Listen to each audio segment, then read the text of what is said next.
The rocket is launching into the sky, which can only mean one thing once again. Welcome back, everybody, to the Tuesday Channel Audit live streams with Rob here, welcoming you into our classroom, our lecture theatre, our learning hall, where we are going to share our knowledge, our wisdom, our experience on what you have to offer from your channel to hopefully take it to the next step as you spread your message and your influence and your income on YouTube. There's a very specific reason why I've used that little catchphrase. Hello, welcome. I hope you're having a great day. It is episode, I believe, 16 of Tuesday Channel Audits in 2022 and episode 4,972nd of our live streaming here as a whole at vidIQ. And as always, I could not do this live stream without a plentiful supply of guests, including, first of all, I'm not sure what he's doing here. He's testing his new curly headphone cable. You can just keep pulling it and just keep going. Wow. Is that visually satisfying, Dan? Yes. Yes. How are you? I'm good. You seem very distracted. I hope you're going to be doing that throughout the entirety of a live stream. Introducing second, he is the coolest man in the world. He has some high-pitched noise effects, which he may be or may not be using. And if you think about the thinking emoji, this would be V3 of such a thing. Oh, and he's animated as well this time. Jeff, how's it going? No, he's muted. Oh, man. First technical error. First one out of the gate. I was trying to do the high-pitched voice and it just muted me. Yeah, oh well. Oh well. Right, exactly. Okay, bringing in, last but certainly not least, he is the leader of Think Media, a now double gold play button recipient, kind of, if you got a gold play button for every 1 million subscribers you received on your channel. Sean Cannell back in the house. How's it going? Fired up, grateful, and I think my favorite title now, though, is Dad of One Boy with a Second on the Way. Oh, congratulations. Nice. Yeah, when is it due? September 3rd. And yeah, we're so excited. Another boy on the way, John Stephen Cannell. Nice. Oh, you've already picked the name. See, what I was actually going to do was ask the audience if they could help with a YouTube style name for your child. Maybe he would be called Watch Time or Return Viewers or something. But if that's already decided, no need to do such a thing. Elder Scroll 22 or something like that. We and see. Yeah, I mean, I'm open. I'll take Ethereum, or Bitcoin, and to the highest bidder to name him. Actually, I'm happy to change it. Nice. Well, you've heard it here first, folks, on the vidIQ Channel Audit live stream. Let's say hello to some people. I'm going to say hello to John at Creative Minds. I am also going to say hello to people who are congratulating Sean as well. Call His Kids Watch Time by IYI 3 Dates. Congratulations there as well from Gaming for Lunch, who she is saying hi. And hello to Dutz 3T Play Z's. Many syllables there for that channel name. Dan, who are you saying hello to as you quizzically look at your screen? I think it's Duet Plays. I think the 3E thing. If you put in the numbers, I'm going to pronounce the numbers. Now I want to find people with numbers in their names. There's actually not a lot today, which is really encouraging. I'll say hello to Claw. Look at that 4-letter name on YouTube. Congrats to you. Triple Tastic. Hello to you. Okay Fishing. Rob does look like he's standing up, and also in the middle of an earthquake, which is interesting. And then Danny Mon, hello to you. Nice. Go on, Jeff. It's over to you. Have you got chat up, or do you want me to put some on screen? No, we're good, man. So I'm going to say what's up to RPM Nex is in the house. What's up, man? And we've also got Blender Evolution in the building. How you doing? Mr. Synagard, good to see you here. One of our Discord members. What's up, man? How's it going? How's it going? And last but not least, Gaming for Lunch, so you never go hungry. Yeah, I bet Travis will be all over that. Sean, I'll put some channels on screen to help you with who you're going to say hello to, and they include the following. La Monique, great to see you. I also can see it over here. I see Lennon Beck, and I'm saying what's up. I see, dude, it's Jake. Jake, grateful you're here. Fact and more. Mo Fortnite is in the house. We got Bolt LP, Average Joe Arcades. Calvin, hello, good to see you. And T-Boss Gaming, man, XY5, good to see you. And Nura's channel, hi as well. Awesome to see you here. Short Video Animals, Mr. Egg Games, Clinton Pippert Disc Golf. Good to see you. The Little Fishy, Motion King. Joe's phenomenal. I agree, Joe. You are phenomenal. Yikes. Good to see you here. And Danny, it yourself. All right, then. Yeah. Hello to all of you and the other 350 plus people who are watching. If you are brand new here, do let us know in the chat. But if you are a regular member of the vidIQ channel audits, welcome those new members in. Maybe show them around. Just don't take them to the washroom. We haven't yet fixed that. So for 2 hours, you really shouldn't be using that. That's just one piece of advice. But the most important thing is, how does this live stream work? And we explain it in 60 seconds. Welcome to the vidIQ channel audit live stream, where we review your YouTube channels. To submit your channel for review, make sure to fill out the right form linked in the video description. Note that we clear these forms after every live stream, so make sure to resubmit the following week. Channel audits are free, so please don't send us a super chat or spam us in a chat expecting a review. If there are alternative ways to get picked for an audit, we will let you know during the live stream. If we don't get around to reviewing your channel today, vidIQ has a channel audit tool working 24/7 with you.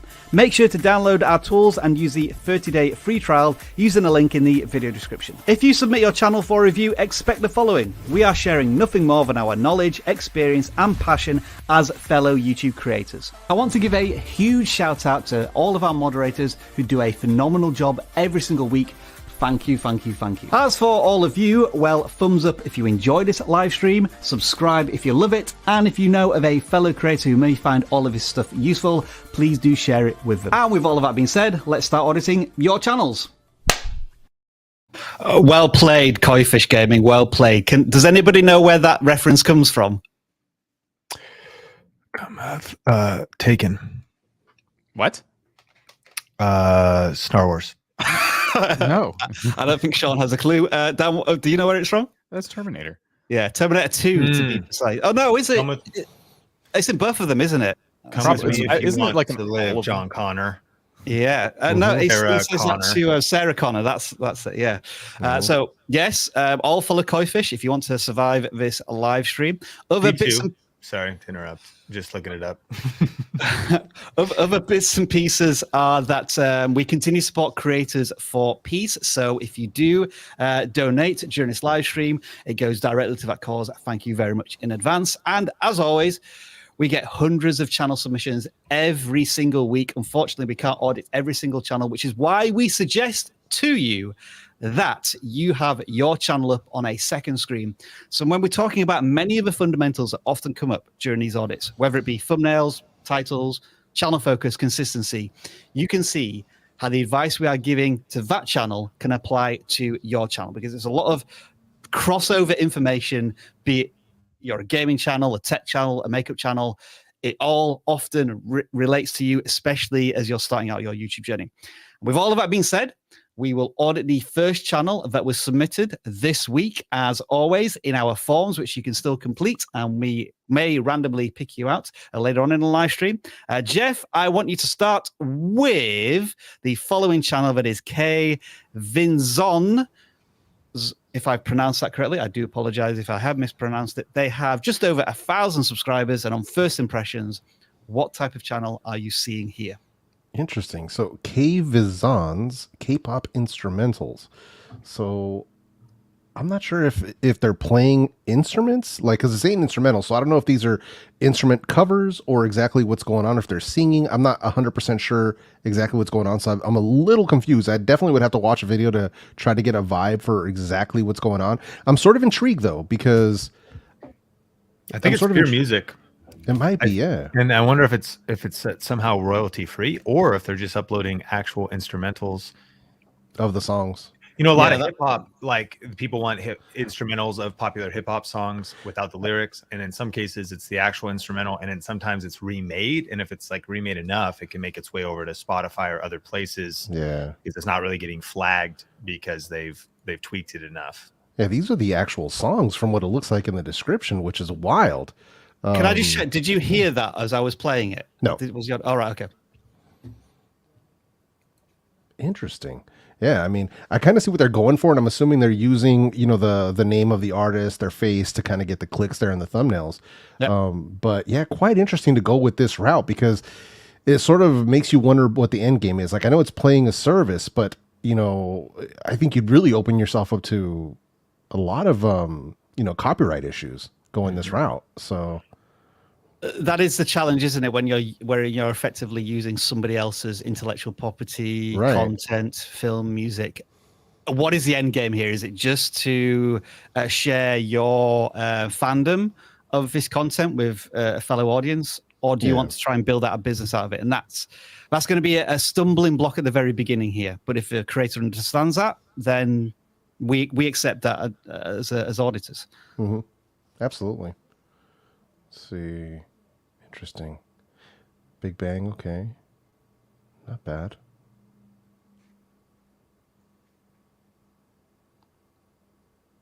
Lots of content here. This is from just the last couple of months, so posting on a very consistent basis.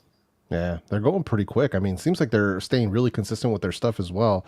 They have a theme for all their thumbnails, so you see that they kind of have a style.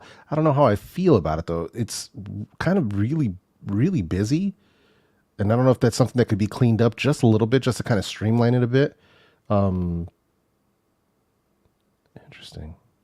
There's more text in the thumbnails than the title in most cases. Yeah, that's what I mean. Yeah, it's sort of a little bit backwards in that sense, but I'm just going to do a bit of research on the K-pop instrumental scene here and see what other channels are doing in terms of thumbnails. Quite all over the shop, really. Yeah, very colorful. I'm guessing some of these might be actual album artwork from the artists themselves. I'm curious your opinion on. There is the copyright issues, but some people just go for it, and maybe you can experience growth and just deal with it and not earn the AdSense necessarily, or maybe you'll earn some, but because you're tapping into OPC, essentially other people's content, it's growing a lot bigger than what you could do maybe on your own, because you're not going to make all these instrumentals yourself or whatever. Thoughts? Yeah, they're even sharing this in the community tab that they are starting to see some growth on their channel, which is awesome from that perspective. And yeah, I'm with you in a sense, Sean, that if you understand the, I don't know if consequences is the right word, but if you appreciate that your business model is not necessarily going to be AdSense, making content from making money from the content themselves, and you just want to build a community and audience that wants to share in this somewhat transformational content in terms of it being an instrumental rather than just having it be the original tracks, then I'm not opposed to the idea if a creator accepts the circumstances. So there was a Nintendo channel not long ago that was cataloging good point, Dan, music from Nintendo games, and Nintendo is notoriously against, you know, a lot of stuff. So it took a long while, but eventually they got caught, and Nintendo, you know, copyright strike all their videos. They basically quit YouTube after this. Like, Nintendo did enough to where they were like, I'm done. And they were on Twitter lamenting about this, and a lot of people their audience was supporting them. But at the end of the day, it is the risk they took on. And it was like crushing, because they had grown the channel to this like really massive scale by this point, by the time they finally got taken down. And that that's what I would caution any creator kind of going into this for. Like, you're coming to us asking to grow, and I think the growth is happening already, and it's going to be a matter of building up this catalog. But with that comes like this risk, and eventually these artists could be like, no, we want to do that ourselves. We don't need you doing that for us. And I think the risk gets multiplied once you're successful, because actually Yes. I think that the channels that can kind of get away with it, they get away with it because if it's small enough, it's not a big deal. But to the point, when you're also most successful, you're the most vulnerable, because now you got 50,000 subs, 100,000 subs. Now you have this momentum, you have all this stuff happening, and yet you've kind of built on a shaky foundation of other people's content and potentially heavy copywritten content. And it might just be the one. You might get away with 80% of it, but there's a 20% of content too later that a particular artist that has a particular label really cracks down, shines enough shade on your channel that the whole thing comes tumbling down. Yeah, we've seen it happen too many times to big reaction channels. You know, they grow their audiences doing these music reactions, and they get into like the 100,000, 200, 300,000 subscribers, start getting big views, and then all of a sudden you start seeing them. The videos are getting blocked. They're starting to get multiple strikes. They have to take a break because their channel's got 2 strikes and they can't afford another one. So it's something where, you know, Sean put it best. You built on a shaky foundation. It could have repercussions down the line. So if we just put the copyright issues to aside for 1 second, what we're talking about generally was that the thumbnails might want to have a little bit of cleanup, perhaps, Jeff. I think the branding and the format is fine, but maybe just a little bit too busy in some of these.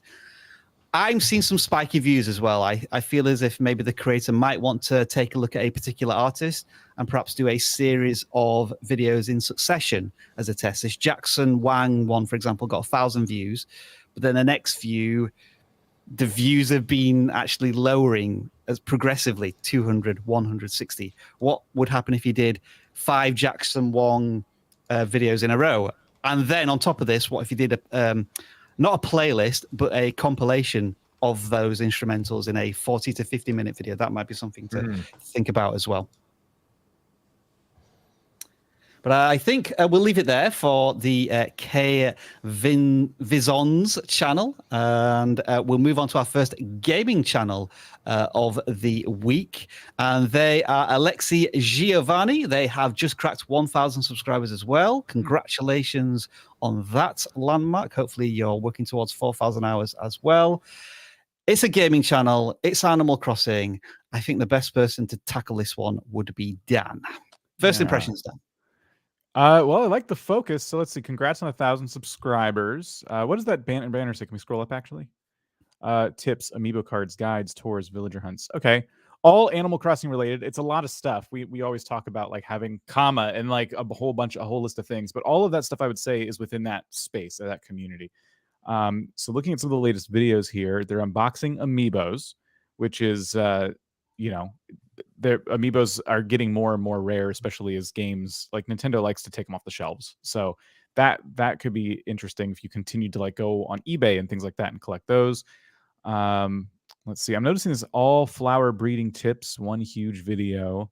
Crazy spring fishy tourney stream. So they're streaming as well. Okay. Just on that point, this is an interesting one for us all to talk about.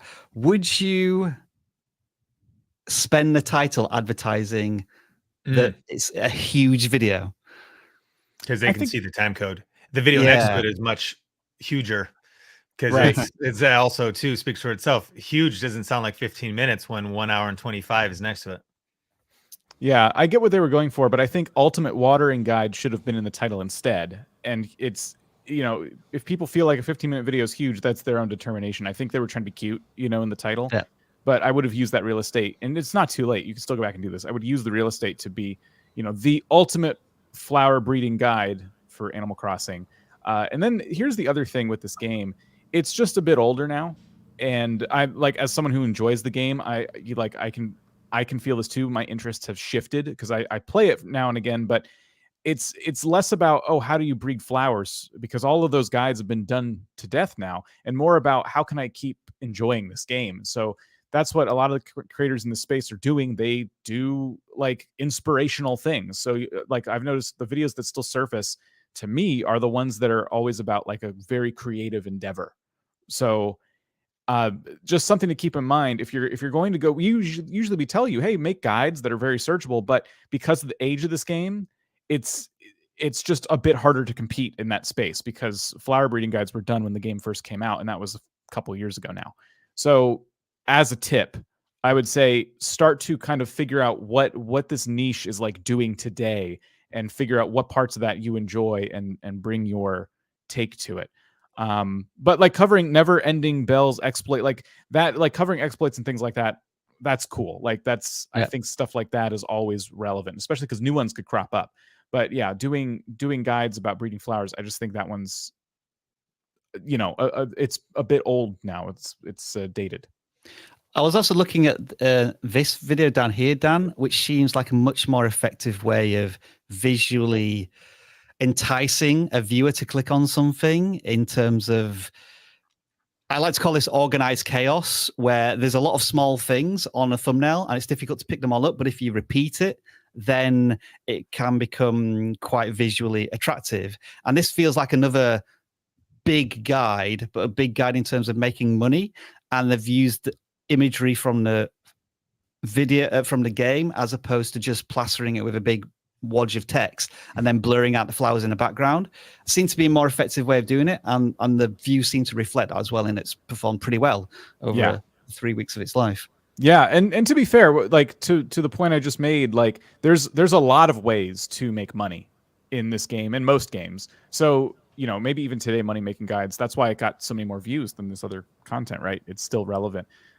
So yeah, these are just things like that's why you notice the spiky views though. Certain things are working while others not as well. If you keep watching, this happens. What's that arrow? That arrow is drawing my eye. Oh, okay. So in the middle there. Yeah. So yeah, there. It's kind of a perspective thing. If you stand in front of this character, this other one's going to do. Okay, that's interesting. So I'd be playing with ideas like that for sure. Little interesting details that people maybe didn't pick up on. Overall, yeah, I wonder when they got started. Okay, well, we can find out. That's good. Less than a year, so that's really good progress. Actually, over 100, nearly 200,000 views. They've hit at least one requirement. I was just going to look at the most popular, see if there's anything jumping out there, Dan. Most of their successful videos are 5 to 6 months old at this point. I like that one at the top. Everyone is related in Animal Crossing. So those two characters, as I understood it, were related. But it's funny, I've never seen anyone like point that out in a video. So that was a really good idea. Do you know more facts about the game like that you can kind of double down on? And then there's a flower breeding video right there. Fastest way to get purple pansies. So that worked. It was 10 months ago. Look at that thumbnail. Right. In terms of flat flowers. That seems much more impactful to me. Yes, you can see the flowers. The value in the thumbnails is a bit more clear. It looks like they did a lot of flower breeding videos. And the video length tends to be longer. 8 minutes plus is what the most successful videos are on the channel as well. So a bit of viewer intent. It seems as if they're happy to settle down into a longer video, generally speaking, on the channel. Yeah. Overall, I'm encouraged by this, considering how long they've been doing this, and they picked up an older game, and it's going well for them. Yeah, it's just kind of tweaking your content strategy from here. Identifying what the community of this game is wanting going forward. You're streaming too, so be sure you're considering, maybe I've been suggesting this to anyone who streams. Take clips during your stream, use like the replay buffer in OBS, grab clips while you're live, and then save those, and you can make those into shorts. And now your shorts could potentially be growing the rest of your channel because people see these shorts and they're like, oh, that looks really funny. They might subscribe, and then when you're live, sure enough, your live stream's popping up in their feed, and all that cool stuff that you were doing in the short, they can get it right from the source, your live streams. That is Alexi Giovanni. Moving on to the next channel, they call themselves Geography and History Explained. And Sean, I believe you pre-picked this one. Tell us a little bit more about it. Yeah, so I picked this out. I think it's a great niche, and I think that there's a lot of opportunity here. But I think, right off the top, thumbnails could use a lot of help. Too many words layered on top of words, different font sizes, different font colors, words laid on top of images. It's very, distracting, hard to read. I think that success leaves clues. And so maybe if you were to even just search something, if you were to type in like American Civil War, we could look at what's ranking and what's being suggested for that. And I would imagine, I guess this is the test. Here's the If I can spell American right, let's get that solved first of all. Okay, there we go. Simple. That's and let's delete map just because if these are actually or I guess he's doing maps, but I'm just curious if maybe, yeah, simpler, easy to read. Those are really clean blue with the sort of faded backgrounds, and they put the promise right in the center. Of course, full size image of maybe an individual. Do me a favor. That would finally happening one's good, but something different. Do me a That's favor and delete so maps. clickable. Is it? I'm just curious what comes up for American Civil War Sure. itself. And okay, interesting. That top one's that one's really clean. Obviously, using the second one, using the artwork. That other one's pretty cool too with the arrows. So, the punchline being success leaves clues. Even the under 3 minutes, I like that one that we saw there. That was just super simple. It still might be cartoon, might be drawn because you kind of have this. It doesn't seem to be promised like an excessive level of production value, but clarity I think is what's lost by stacking up all those words. And never forget, adding value to everybody watching, that your title doesn't necessarily need to be echoed in the thumbnail. Like the title is in combination with a thumbnail. So if the thumbnail can get attention, create interest, and have 1 or 2 words on it, if not no words, then the title becomes what they read next. The next thing I want to click on is just the newest video. If we click on history chants, and what I noticed in researching this was if you kind of skip through, essentially we have a voiceover. This is what I listen to, kind of explaining this with one image, nothing really changing. Yeah. And the takeaway would just be that if your ambition, first of all, the encouragement that I think you're on a great track. I think you're passionate about this. You have a lot of knowledge, Yeah, and you're consistent in this. And so I actually think this has the potential to be very successful. This one's even much better by actually having a little bit of animation, a little bit of something to watch. But this is going to be the key, is going to be doubling down on changing the scene, leveraging multimedia, stock footage, photography, and then keeping it lean and mean. And then the final thing I would say, there's a big kind of just principle that I've learned about online business. It's true for YouTube. It's true for writing a book that's best selling. It's true for anything that goes mass market, which might not be your goal, but anybody that wants 1 million subscribers is trying to go mass market. Anyone who even wants 100,000 is trying to go more mass market. And it's this idea of simplifying your content down to make it more accessible. So as I was listening to your newest video, I'm not the biggest history buff, but I could tell your expertise was at a super high level. And a lot of us watching this, we might have an expertise at a high level. It sometimes can create a gap, also called the curse of knowledge, from potentially taking our expertise, but if you will, dumbing it down. And sometimes that might feel like, well, I know more, or I have so much knowledge. But someone that's maybe engaging in history is looking for you to make complex things simple. In fact, the highest level of wisdom is making complex things simple, not making complex things more complex. It's actually the juxtaposition between best-selling authors and ivory tower history professors. Ivory tower history professors write papers for each other to impress their peers, and best-selling authors write books for the public that actually get dishonored in the halls of higher learning, but actually get millions of book sales.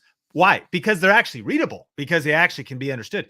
So I've learned that one of the most powerful things is to make complex things simple, and to think about the greatest illustration for this is the book series for dummies, Facebook for dummies, WordPress for dummies, history for dummies, because the way that the majority of the population actually relates, it's not an insulting term. They just consider themselves like, hey, talk to me like I don't know anything.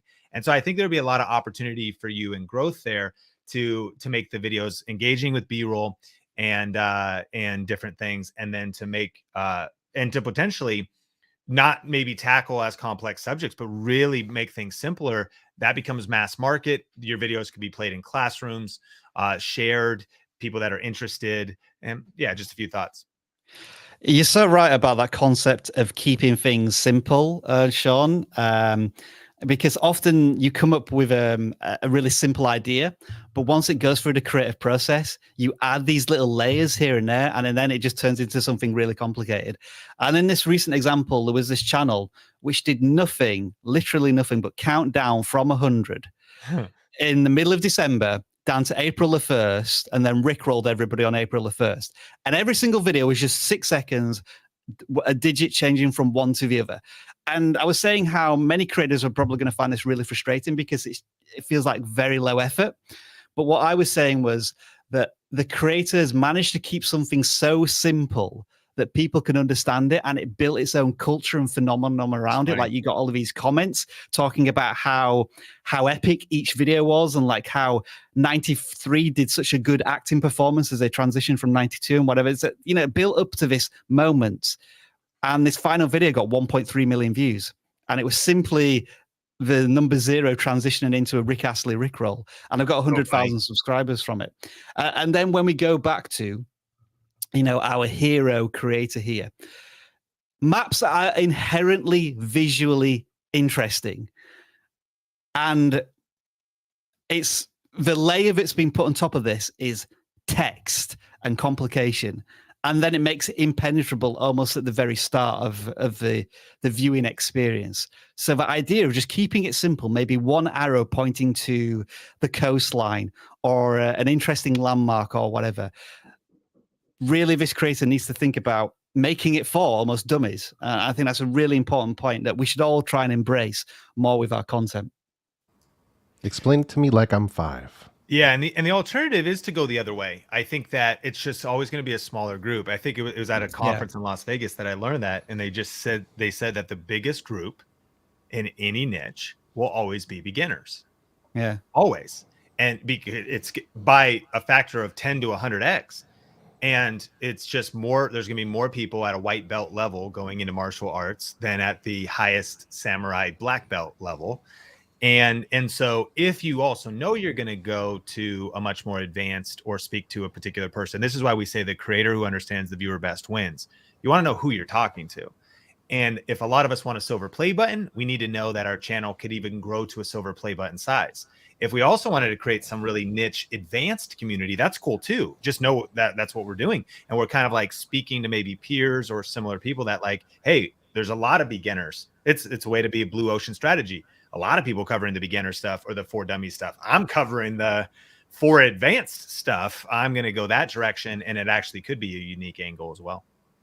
So, folks, I know we've spent a lot of time on this channel, but what we've actually spent a lot of time on is a fundamental concept of YouTube, which is the art of keeping something simple and digestible and watchable by a target audience. So really try to keep that in mind as we move on to our next channel. I think Jeff picked this one, and it may just be the best channel name I've come across in a long time. Indie Annie Jones. Really good. I love the name of the channel. Wasn't mine. I picked it. Sorry, okay. Dan. I do apologize. It's good though. Good pick, Dan. Good pick. Yeah, I loved the name. That's immediately I stopped when we were looking at the form, pre-selecting channels. I'm like, I got to see what this channel's about, and it's about arts and crafts. So I think well played at like finding a way to use your name on YouTube in a creative way. I think it's memorable. So what I saw immediately was a conversation about thumbnails. Other than that, probably not much more in terms of like what I could suggest, because the channel's already doing phenomenal in terms of subscribers, in terms of views. Every video is getting over 1,000. Some videos do really well. There's one there with 14,000.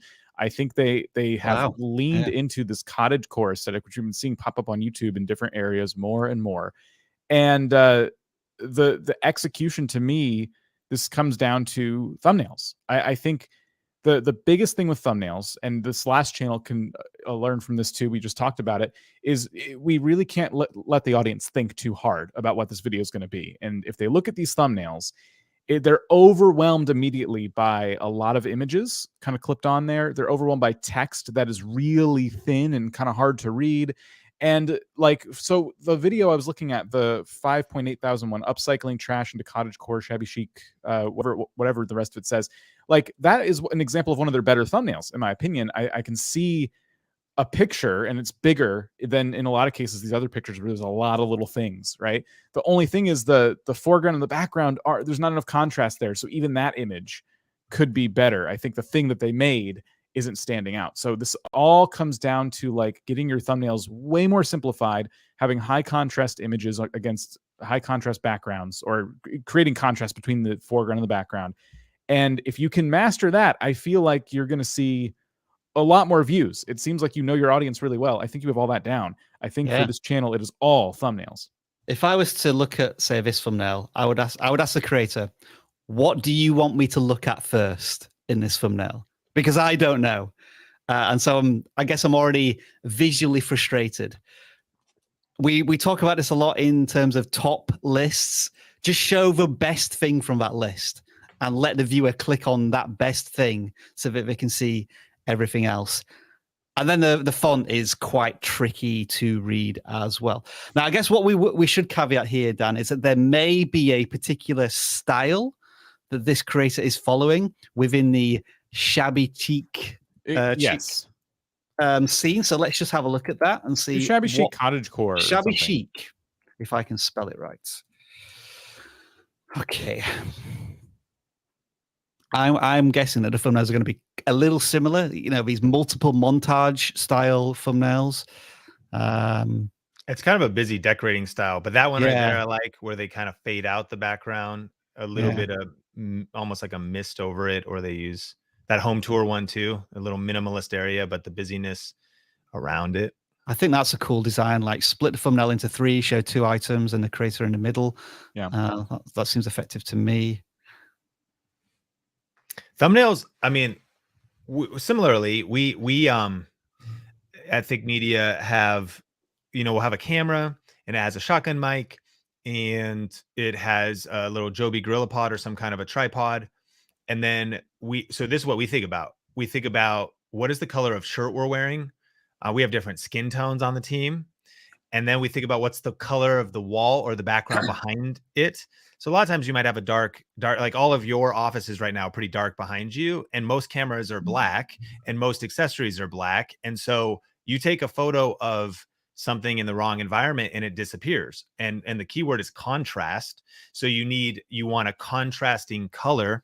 Sometimes before I'm going out to shoot and I know that I'm going to get some B-roll holding a camera against my shirt, I'm like, I can't wear a dark shirt. I want a contrasting color on my shirt, because then this vlog setup, we can get some photography of it against. And so similarly, in thinking about just making the point that thumbnails are such an art form, and thinking through that, in some cases, I think that at the highest levels of YouTube, because I think we do this, we stage thumbnail shots. So sometimes you'd almost take the lamp and move the lamp to a place where it's minimally on the wall and take the photo. And it might sound quote unquote contrived, but it's because you're trying to tell a particular story.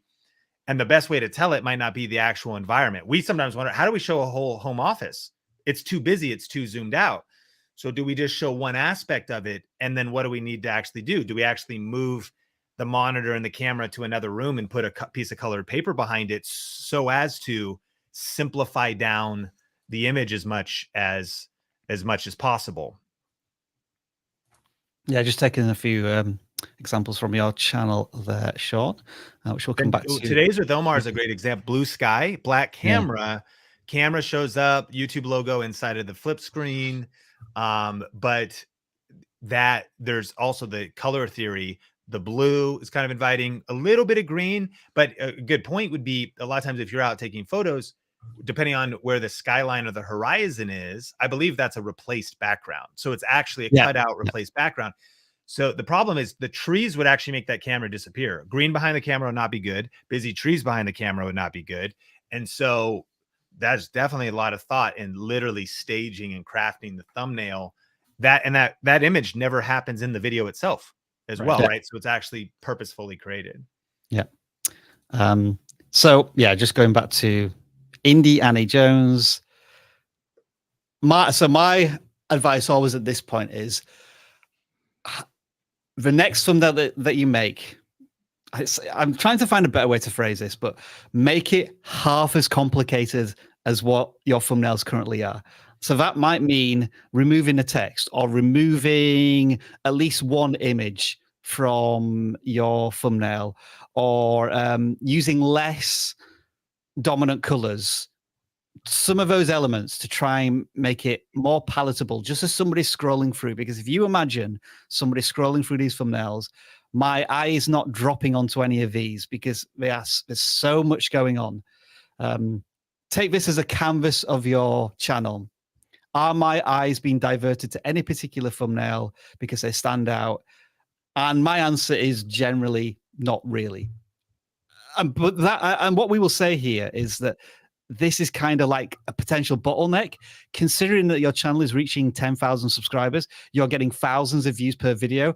You have an awesome community that is clear to see, but maybe just that casual new viewer who YouTube is saying, this person watches video A from another Shabby Cheek channel. We're going to show you one of the thumbnails now from Indie Annie Jones. You know, that's the crucial moment for capturing a new viewer, and the thumbnails may be doing you a disservice at this point. In our general opinion, I know sometimes in these niches, the creator will say, yeah, but that's what every other creator uses and it really works for them. And we can understand that point of view. And I really like the Fairy Core one. I think actually having like the one frame and then simplify it down with the pink, the one in the lower right hand corner.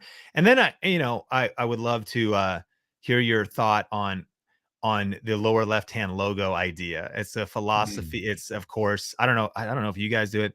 Of course, it's the Evan Carmichael kind of philosophy at times. My friend Anthony O'Neill, one of our speakers at our event, he's got the AO, but in this case, it's a little too busy and too small. I can't even see the Indian, and so you can maybe stack those three words.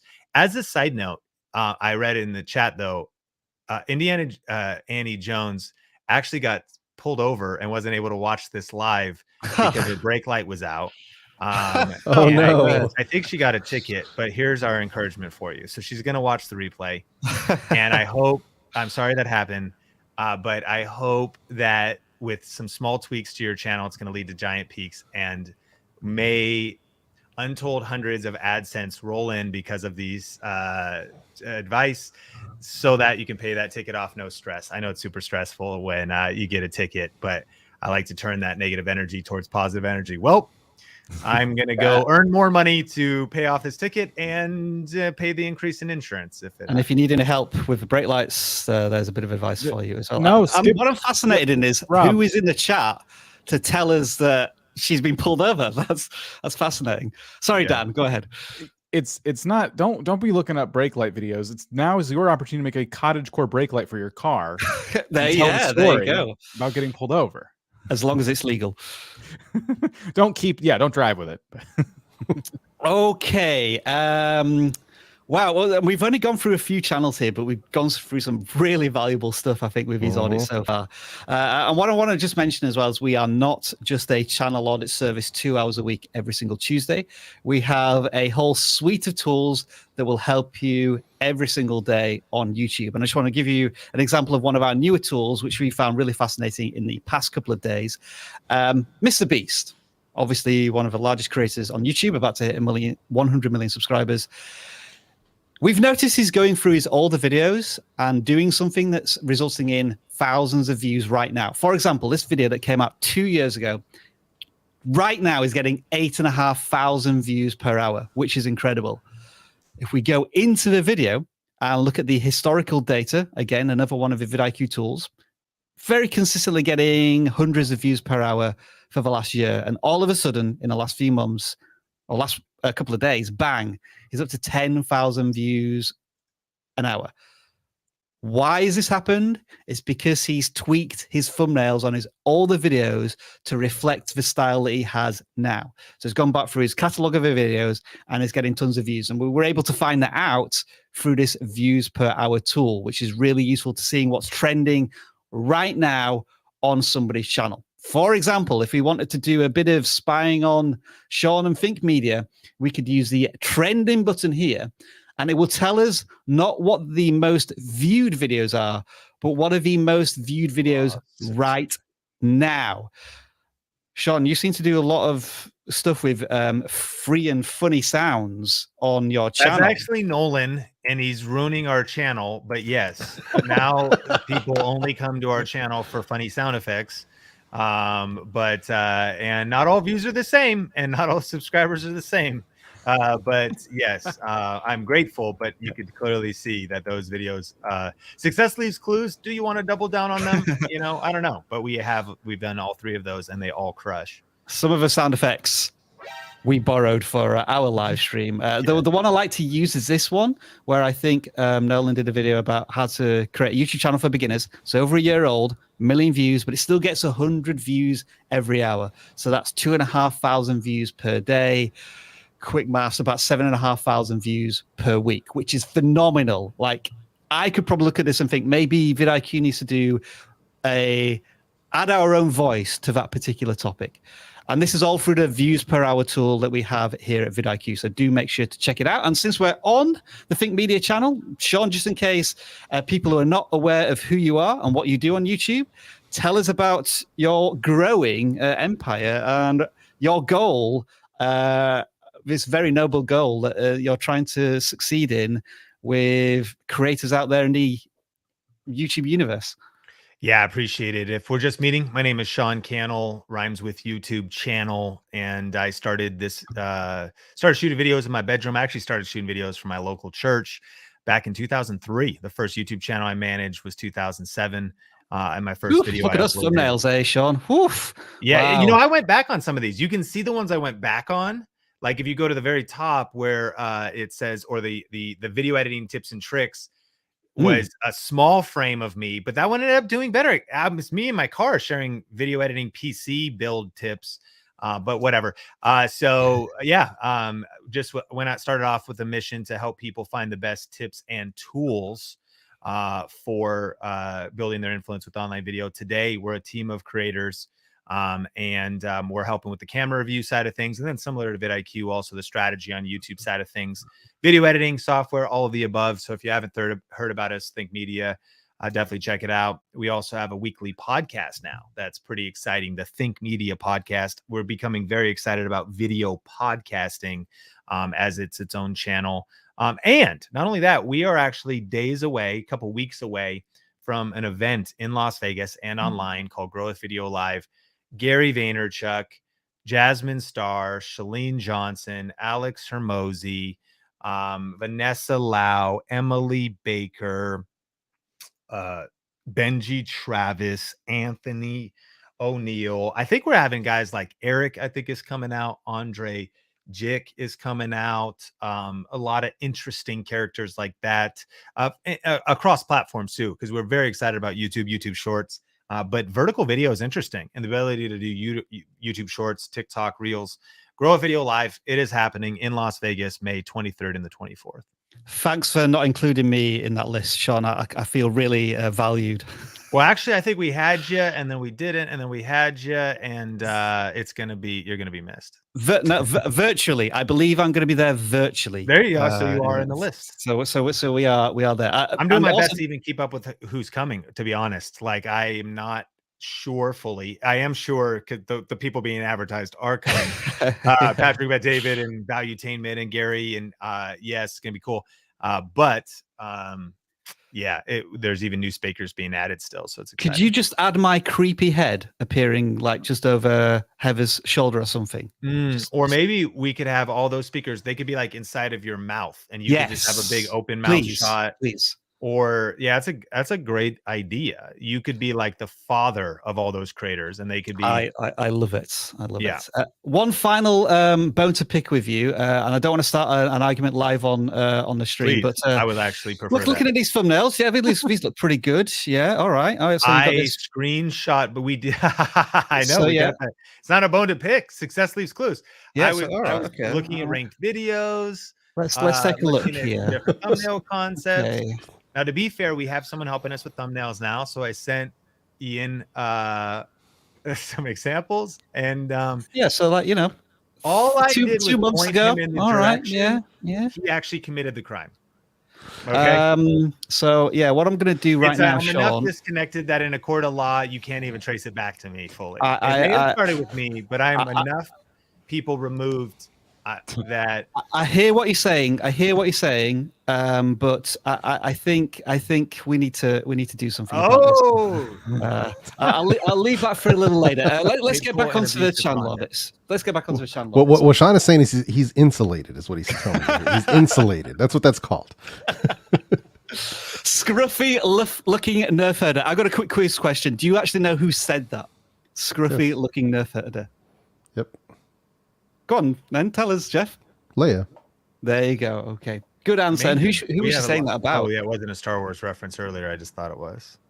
Didn't Han say something to like Leia, like "You better come with me, princess" or something like that's kind of where my head was, something like that, right? I think you're right. Yeah. Yeah, she Follow responded me, with princess. this. Yeah. And she called Chewbacca a walking carpet as well in the first episode. Anyway, what about this channel? What do you think it's about? Why should we watch it? Etc. Etc. I was waiting to see who picked it. I didn't know if It was me actually. Oh, okay, okay. Yes, yeah. I picked this one, but I wanted to pass it on to others first before I chime in. Yeah, it's Star Wars for sure, based on the profile picture, based on the banner. If you've watched Star Wars, then scruffy looking nerf herder is going to make sense to you. That's an interesting choice for the channel name, but that's what I'm getting just from those clues. That's what I'm getting. And then we get into the thumbnails and, I see Luke and Vader, in the duel, Revenge of the Intro, Respectful Droid. So we start getting that vibe. Figures, though, it looks like there's action figures. There's actual cyber crystals. It looks like there's a physical aspect, and they're like making statements about these things. Like you can, you click on it, and then you just see inside. Yeah, okay. Unboxing, showing off my Star Wars toys. Nice. Showing off. So maybe people want to see those toys. As a side note, that is relevant, but and I guess this would be understanding who your audience is. Now that I have a son, my whole world has changed. I want to start 48 kids channels, and the specific kids channels I want to start though are the action figures and trucks and cars in like the sand, because I'm like, and I don't want to dishonor the content of how creative or not creative it is, but I don't know if there's a storyline. All I know is like they dig through the wet snow and pull out or wet sand and pull out like a truck. And then there's like another one. And then it like, there's some sound effects and some minimal editing. It's pretty cool. And I'm like, okay, but it's just the perspective and it's understanding. So I would imagine you're probably at more of like looking for the peer interaction of maybe love of Star Wars action figures. But then I would question how big is that audience? And I would say that like, there's no audible language in this, that there would probably be an interesting action figure level of understanding the content format with it. Like, and I think it's the idea of surprise, like the egg surprise idea. Sean Bradley is captivated by wondering what is coming out of the sand next. And what's fascinating is it can never end. Like he's just always like, what else is there? There's Princess Leia. What else is there? And so anyways, kind of just like maybe a weird concept to throw at you, but I think there could be, it might be undone, or maybe it is done, and it could potentially scale up to a massive audience if you wanted to start creating kids content. I think jumping onto that point, because what you're talking about, like I'm imagining the thumbnails for that, and I feel like you can make a very clear thumbnail, right? Like you could have the character coming out, of the sand. You know what I mean? And the thumbnails on this channel I'm struggling with. No. Well, and also it seems like it's kind of like it's show and tell, but for whom? Right. And to the point of, as we even look at this, like you're showing off a rare crystal and there's you involved. I would argue these are faceless channels too, kind of like this, but there's a level of a storyline to it, but it's incoherent. It is like and it's like Leia's going from here to here, and then but it would be this same kind of idea. I mean, I got 49 views. That same kind of idea, I think, actually has some merit to it of like scaling that up, and I think when I think about it, I go, this would be so fun to create, especially as Sean Bradley's a little bit older. You bring in some camera angles to it, play in the backyard, you're setting up different scenarios. And my mind's already like spinning off. I'm like, we could monetize his toys. His toys could be a write-off now because his toys are actually tools for our YouTube business. I'm breaking down the whole business model. Like I wasn't even thinking that. I'm excited. I want to write his toys off. All right, here we go. I need tax deductions. All right, back to you. What I was noticing there as well is that it looks as if there was this video that was telling a story, but then there was also unboxings. And I feel as if that's potentially quite a different audience in terms of his dioramas versus just a love for the Star Wars universe. Like, I wouldn't necessarily want to watch an attempt to remake a Star Wars story, but I would be very interested in you unboxing the latest Star Wars Lego. So I can be interested in the same thing, but not necessarily the delivery of that topic, depending on who I am as a viewer. Dan, go ahead. I'm on board with that for sure. Like the story-driven, like stop animation stuff is way different than the unboxings. But in both cases, it's not clear in the titles and the thumbnails what I'm going to be getting. So looking at the Kyber Crystal video, which I think is a really good start, I can see you put the picture from Disney Park in there, kind of grayed out, right? And then you have the crystals on the side, just kind of shoved over to the edge. This right here make a better thumbnail. Just that image you had on. Yeah, I agree. Like it's just not clear. Like I have to think really hard about what it is this video is about, and the way you have it laid out on the table makes it clear you were organized in the production of the video, but in the thumbnail, it kind of feels like your thumbnails right now are at like this afterthought process where it's like, I have to communicate this somehow. And you're putting in 4 or 5 different pieces of imagery where all you really needed was like a picture of the lightsaber. And then maybe the Disney Park background is still there, but it's a little more clear that you're in the Disney Park holding the lightsaber or something like that. Like simplify the thumbnails is what I'm trying to get at. And I think that would have been a lot more clear because we came here. I did not know it was a toy review channel or an unboxing channel. Right. I never see anyone opening a box in a thumbnail. It's a lot's kind of missing. I feel like your thumbnails need a lot of work. Jeff, did you want to add something, or we good? No. I mean, I totally agree. I think if anything, if he watches this replay, if he's in the live chat, I'm not sure. What he could really take away from this is, look, 16 subscribers, and he doesn't have a ton of videos, so obviously new to the game, and we don't know what we don't know, right? Yeah. So definitely take away a lot of what we're saying here, simplify the message, but also, I think more than anything else is identifying who you're making this for and what would make sense to that viewer beyond anything else. And that's really going to help you. Because I wish that I would have had that knowledge when I was at 16 subscribers, the knowledge of focus on your viewer, focus on your target audience. It would have changed the trajectory of my channel had I known that. So definitely start identifying that viewer and moving towards that direction. Moving on to Sir Scaries. 13 subscribers short of 1,000 subscribers. Hey. I don't want to encourage anybody to get them over that landmark, but if you are really interested in aliens, mysteries, and ghosts, this may be a channel to subscribe to. Jeff, this was your pre-selected one, right? Yes, it was. Yes, okay, tell us more. So Sir Scares. So at first I got a little, I was worried. I'm like, I don't know. I clicked this video, checked out a couple videos, and there's an actual creator doing voiceover with like B-roll going on and telling these different stories. So I really liked what I was seeing here. It seems like they've got their stuff dialed in. The B-roll looks good. Like they're, I'm not sure where the footage is coming from, but it seems pretty good so far. Views are surprisingly good for a channel this size. Yeah, I like the thumbnail style. One of the things that kind of throws me just a little bit is like the Sir Scares and the banner and that stuff.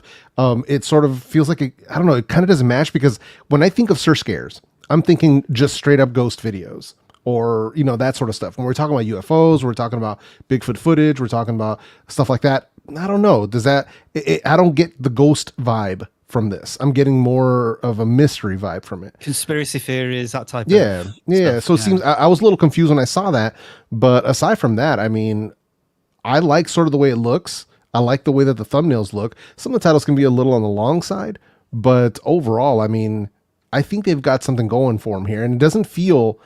This doesn't, to me, when I first saw this, saw the videos, saw the thumbnails, the way it's laid out, it doesn't feel like a first-timer channel. Now, just for the sake of using this sound effect, usually when we see red text on thumbnails, we start to panic. Why does the red text on these thumbnails work? And I'm asking this question because, you know, we often have these general tips, but there's always exceptions to the rule, and I think this is a classic case of this. Why is red text working on these thumbnails? It could be the topic, but also the dark backgrounds. Yes. Perfect answer. You get a ding for that. Nice. I was also thinking as well, because red kind of signifies danger or mystery, and I think that fits the flavor of the content, creating that sense of, what would be the right term here? A sense of scary wonderment. That's a really bad way of explaining it. It's almost like a triggering color in a sense. Yeah. Which is odd, because if you look at the ones with blue, the Phoenix Lights and the Hopkins Invasion, less kind of lower on the views versus the ones that are doing the red theme. So a little bit odd. I don't know if there's a correlation there, but it's definitely different. And I get why they did it, because it's like it's a color thing to kind of make it look cohesive. But yeah. It's funny how, like, in the very early stages of this channel, they went through a bit of thumbnail iteration. They were just trying these black and white colors with red circles and arrows. Mm-hmm. Didn't seem to be working, and now they've almost abandoned. You know, again, we say that using circles to highlight something and arrows can be really effective, but for this particular channel, they've very much settled on this big, striking text, one dominant image. That's what my thumbnail is going to be, with some sort of like subtle colors and variation in the background. And it's also not the same text in the thumbnail and the title.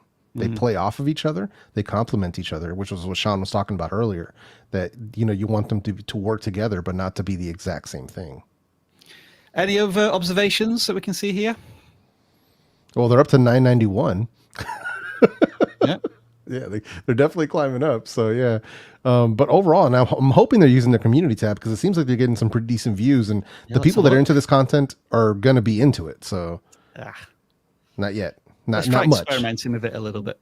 Yeah, and that's something you have to cultivate, just like anything else on YouTube. You want to cultivate your community tab, polls, obviously GIFs. If you can do GIFs, oh my Lord. But yeah, you definitely want to be doing these a couple times a week if you can, for sure. I'm sure there's several polls around UFOs that you could test with to begin with. But yeah, really encouraging stuff here. We'll do one final check. They're now on 900. Hey! Congratulations. Congratulations. I don't know if you got 4,000 hours yet, but let's just assume you have. It's time to get your channel monetized. All right, folks. That is the end of the first hour, and we're just going to have a quick word from our unofficial/official sponsor.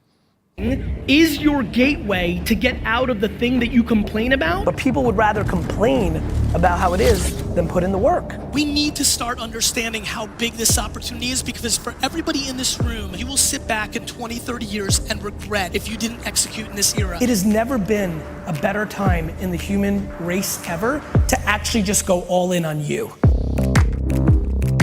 Regardless of what you're trying to accomplish, you've got to tell the world about it. This is now the world. If you're not betting on this, you're finished.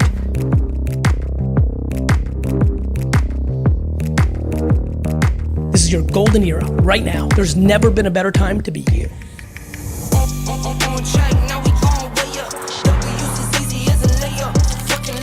This is the greatest golden era of not only business, but life. I desperately want you to win, but this is on you.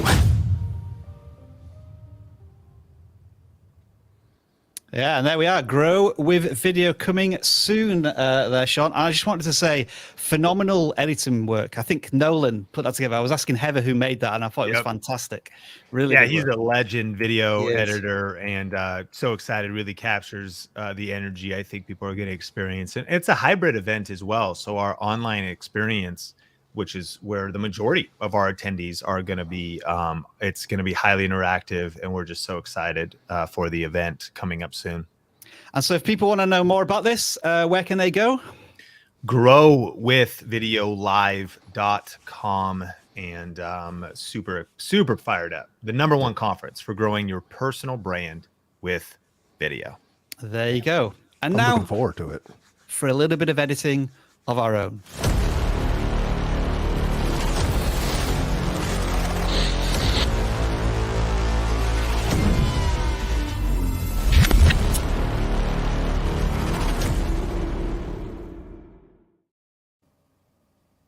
Oh, I need to get it. There we go.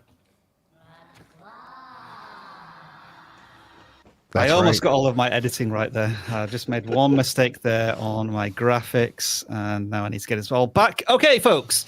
So in the second hour of this live stream, what we do is, because you've been filling out those audit forms, we are now going to start auditing channels from those lists. And we have, let's see, just shy of 300 submissions on both forms. And so, Jeff, will you take it away, please? The clock.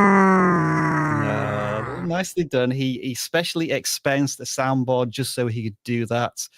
And so we will take that number and we will take the channel URL. And on all of these channels, we are encountering them for the first time. Right? These are completely first impressions. We've not seen them before. And so we take a look at Traveling Human. And Dan, if you want to lead with this one, what are you seeing just as you look at this channel for the first time? So it looks like a travel channel. Thankfully the name and the content all line up. That's good.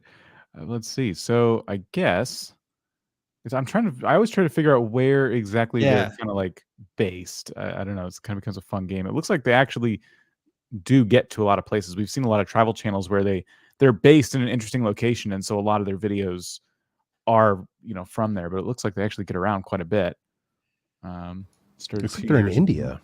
Yeah, I'm getting a Middle Asia, like Tibet, Himalayas kind of vibe. I might be wrong there, just that sort of area with the monasteries and such. Okay, so the thumbnails leave a little bit to be desired.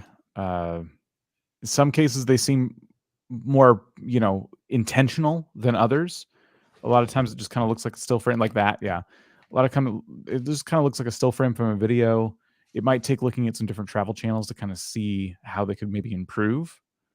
And then the amount of videos we're seeing.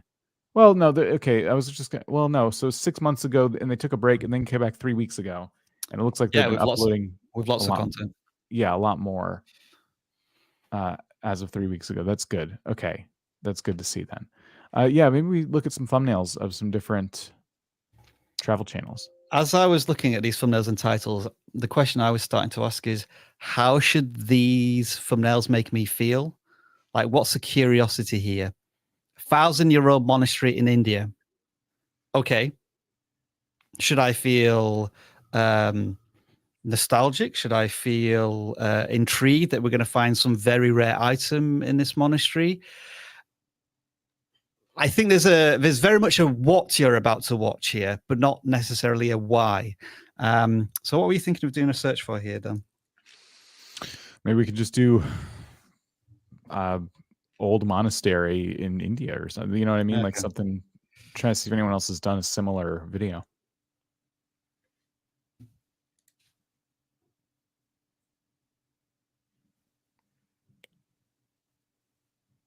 Some much wider shots. Yep. A little more emotion in some of these.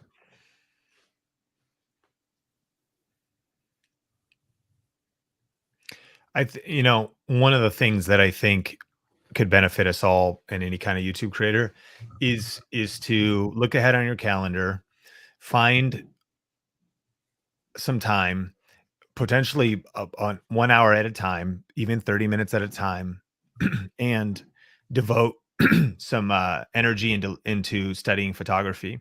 And you can take a Skillshare course, or you can just watch free YouTube videos, but just say that this is my photography creation time, and even smartphone photography. But I think one of the edge of a lot of channels is thinking about what is that iconic photo. And as you were looking at some of those history channels, by the way, obviously they have an advantage. There, some of those are drone shots of a Mayan. There's no way you're going to be able to get the like temple shot on the ground. Like you may need, so that's the drone shot as a tool. And then I'm going to say something that may or may not be something you want to do, but I think it's fine to do, is there's the opportunity to use stock footage, or rather stock photography. If it's the same place, you're simply putting on the other side, like you were there, but you couldn't have gotten quite as good of a photo. And so, of course, you want to make sure copyright is solid on that. But whether it's unsplash.com, where you can get free photography, like, again, if you're doing a New York City vlog, like it doesn't even have to be the part of New York City you were in. It could actually be the Statue of Liberty that actually tells the story that you're in New York and then you're there. So it's kind of thinking outside of the box. And it almost seems like the camel one, you did that. Like, I don't know if you took that camel photo. You probably certainly could have, but you could probably get an even much more silhouetted, like that'd be a common stock photo that could tell the same story potentially. And then even the cops help me find money. It looks like it's a frame from the vlog itself, which typically are never going to be anywhere as good as a staged photo. And for leveling up the thumbnails, that definitely could help. I was looking at these thumbnails from a year or two ago, and these feel a lot more staged and appealing. I feel as if the vibrancy of all of these could be ratcheted up a little bit, but I felt these first thumbnails were going in the right direction. And now perhaps they haven't had the opportunity or a chance to make more concerted thumbnail images. It seems to be very much freeze frame with perhaps a bit of text. Jeff, were you going to chime in there? Yeah, I was going to say the last two, or even some of these, look like kind of the auto-generated thumbnail from YouTube, sort of, kind of. But on another note, just to kind of switch gears, I had a question for Sean about this. Title-wise, what do you feel about the triple titling going on here? I mean, they don't read very well. I think it's a pursuit of ranking, which might have some weight to it, because I don't know if GU Village has much content. So you're going to get the most authority by putting GU Village. Like, I'm looking at the mummy. So the only mummy in India is pretty interesting. That's interesting. You could almost leave it at that. But then GU Village is maybe, you put the kind of dividing line, and GU Village at least gives that authority, and maybe somebody looks that up later. And then if you click on it, what's it say after that? Then I think the repeat of Mummy Lama Temple is, another way to even more, the only mummy in India, !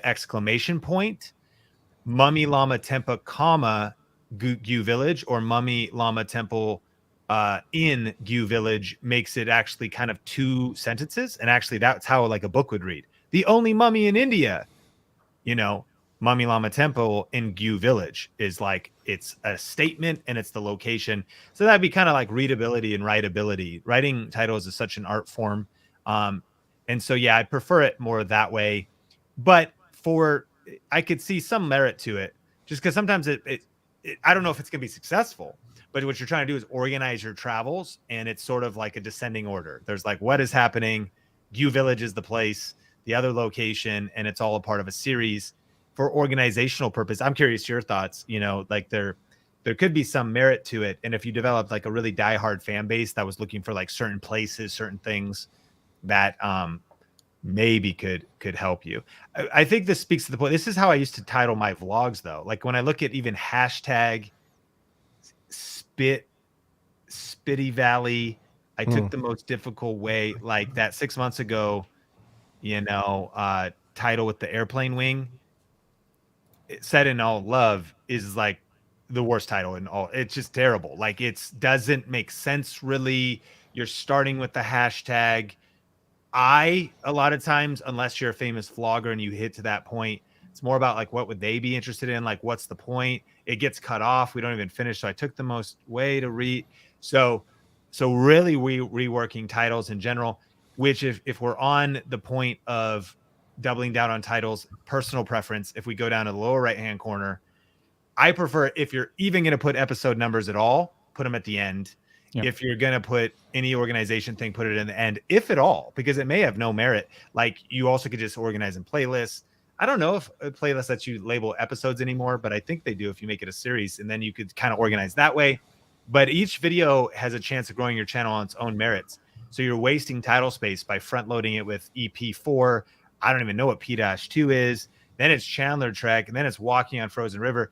It's hard to read. It doesn't flow super well. And so you can move some of those things, you know, a little bit deeper in. So thinking through your title strategy would be, those are some tweaks that I think you level up titles and thumbnails.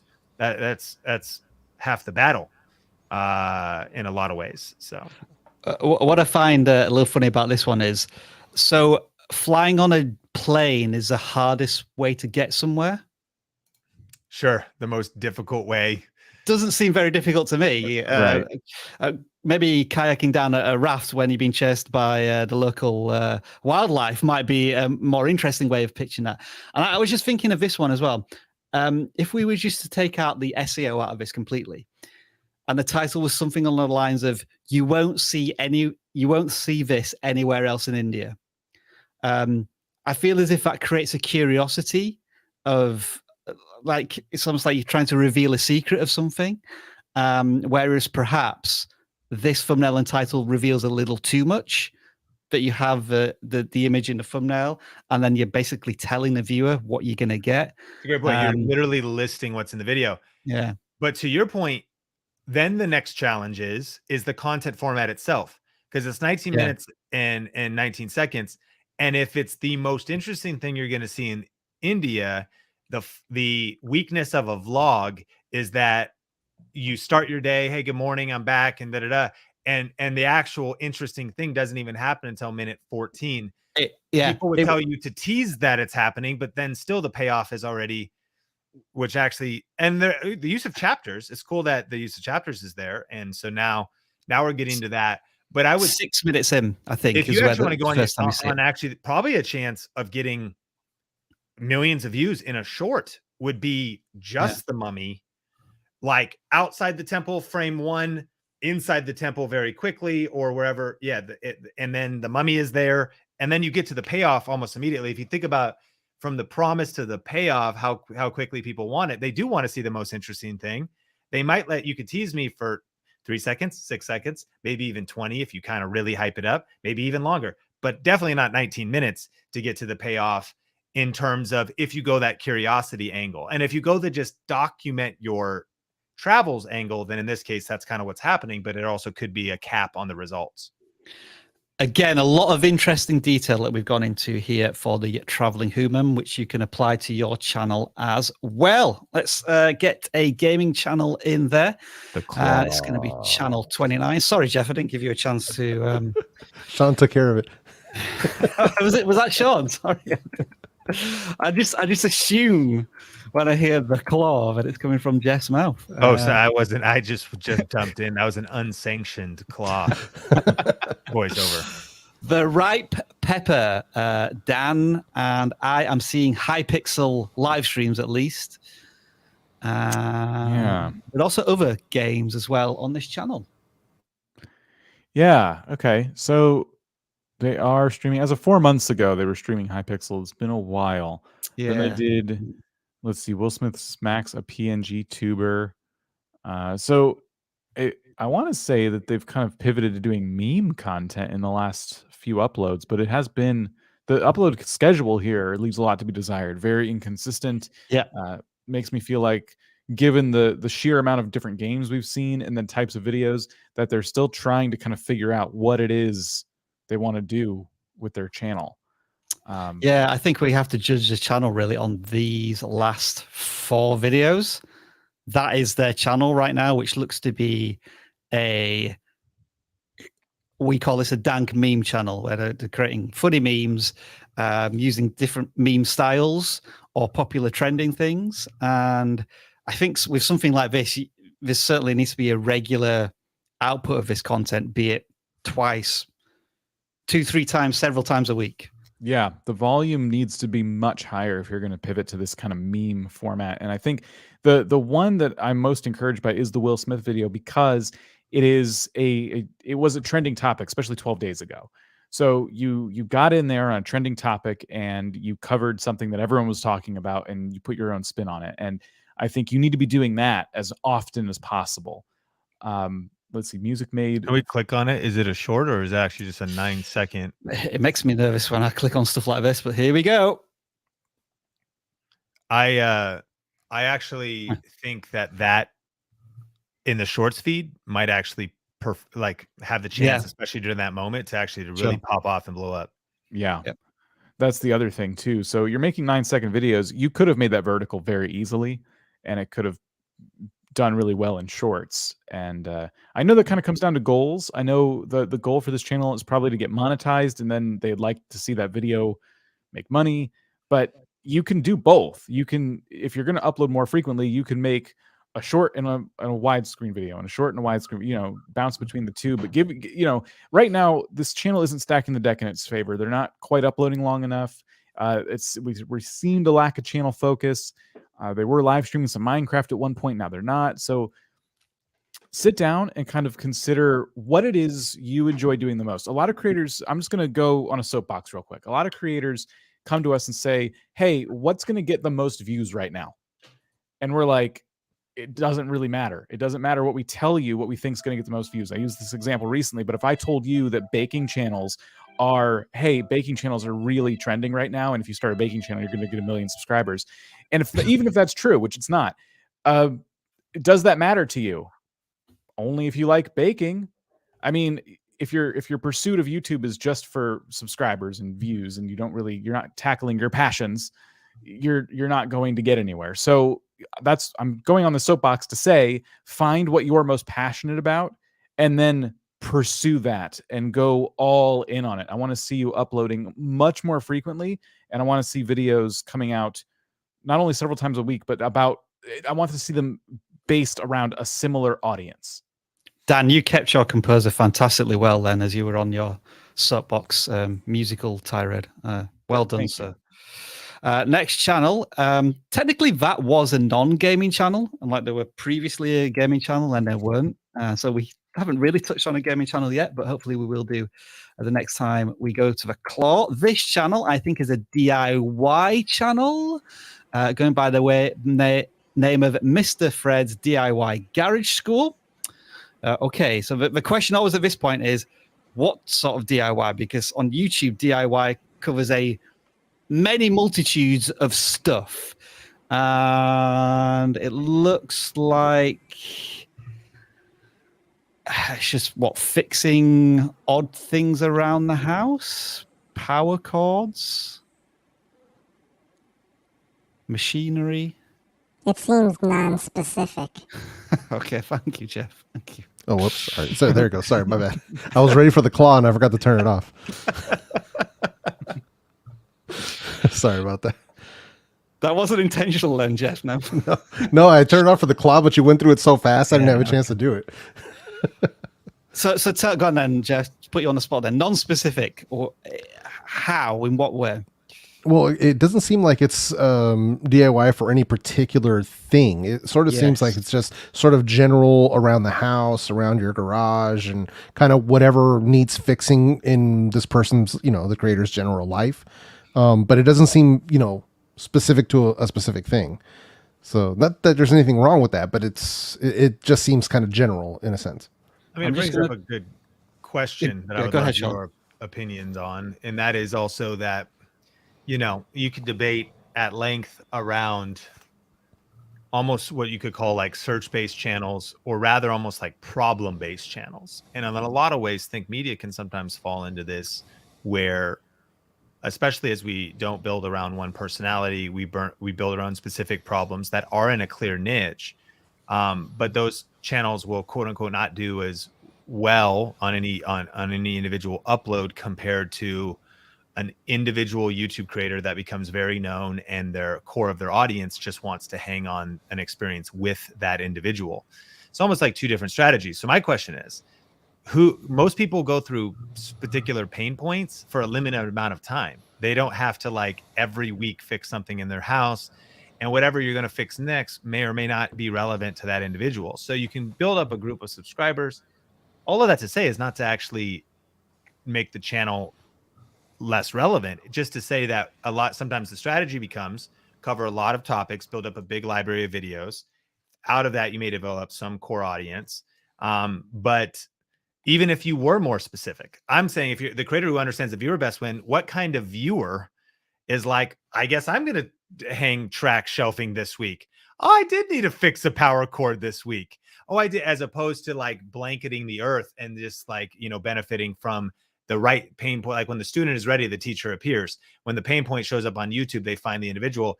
And I'm asking you for your personal experience. If any of you follow a creator that does content like that you like watch all their videos, or if you subscribe just to kind of keep an ear on them to be like, oh yeah, that's one thing I need help with, or like that's one thing I need help with as well. You follow a WordPress creator. Do you always need every single tip they share about WordPress, or do you just keep your toes dipped in their pool in case, something comes up? Does that make sense? I mean, it's an interesting conversation around channel strategy. Yeah, for me, I think Linus Tech Tips, there are maybe 1 in 5 videos that I find interesting from his channel, but the 1 in 5 are really interesting. I really enjoy watching his content because he's the best at doing what he does. But a lot of his stuff goes too much into depth about, really specific graphic cards and whatnot. And I think this is the same on this channel in that me as a target audience, yes, I might be able to understand how to replace a toilet seat. Changing a vacuum cleaner belt, that sounds like it's getting a bit more complicated. And then an air compressor regulator rebuild, that sounds like something that's very advanced, and I don't even know what it does. Sure. And if you're me, I would love for the help on the replace the toilet seat. I'm just going to buy a new air compressor, and I'm going to buy a new vacuum. Yeah, exactly. But I mean, fair enough, because I think it still accomplishes the same thing. I think there's a lot of YouTube channels where 100% of the video is actually being for the subscriber. I mean, that's a tough challenge.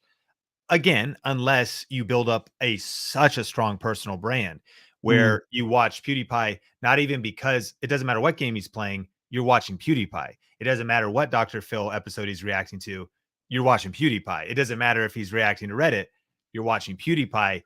He, in a way, is the value proposition, which is honestly, I think, a more challenging value proposition. More power to people who understand their unicorn level of skill and personality magnetism.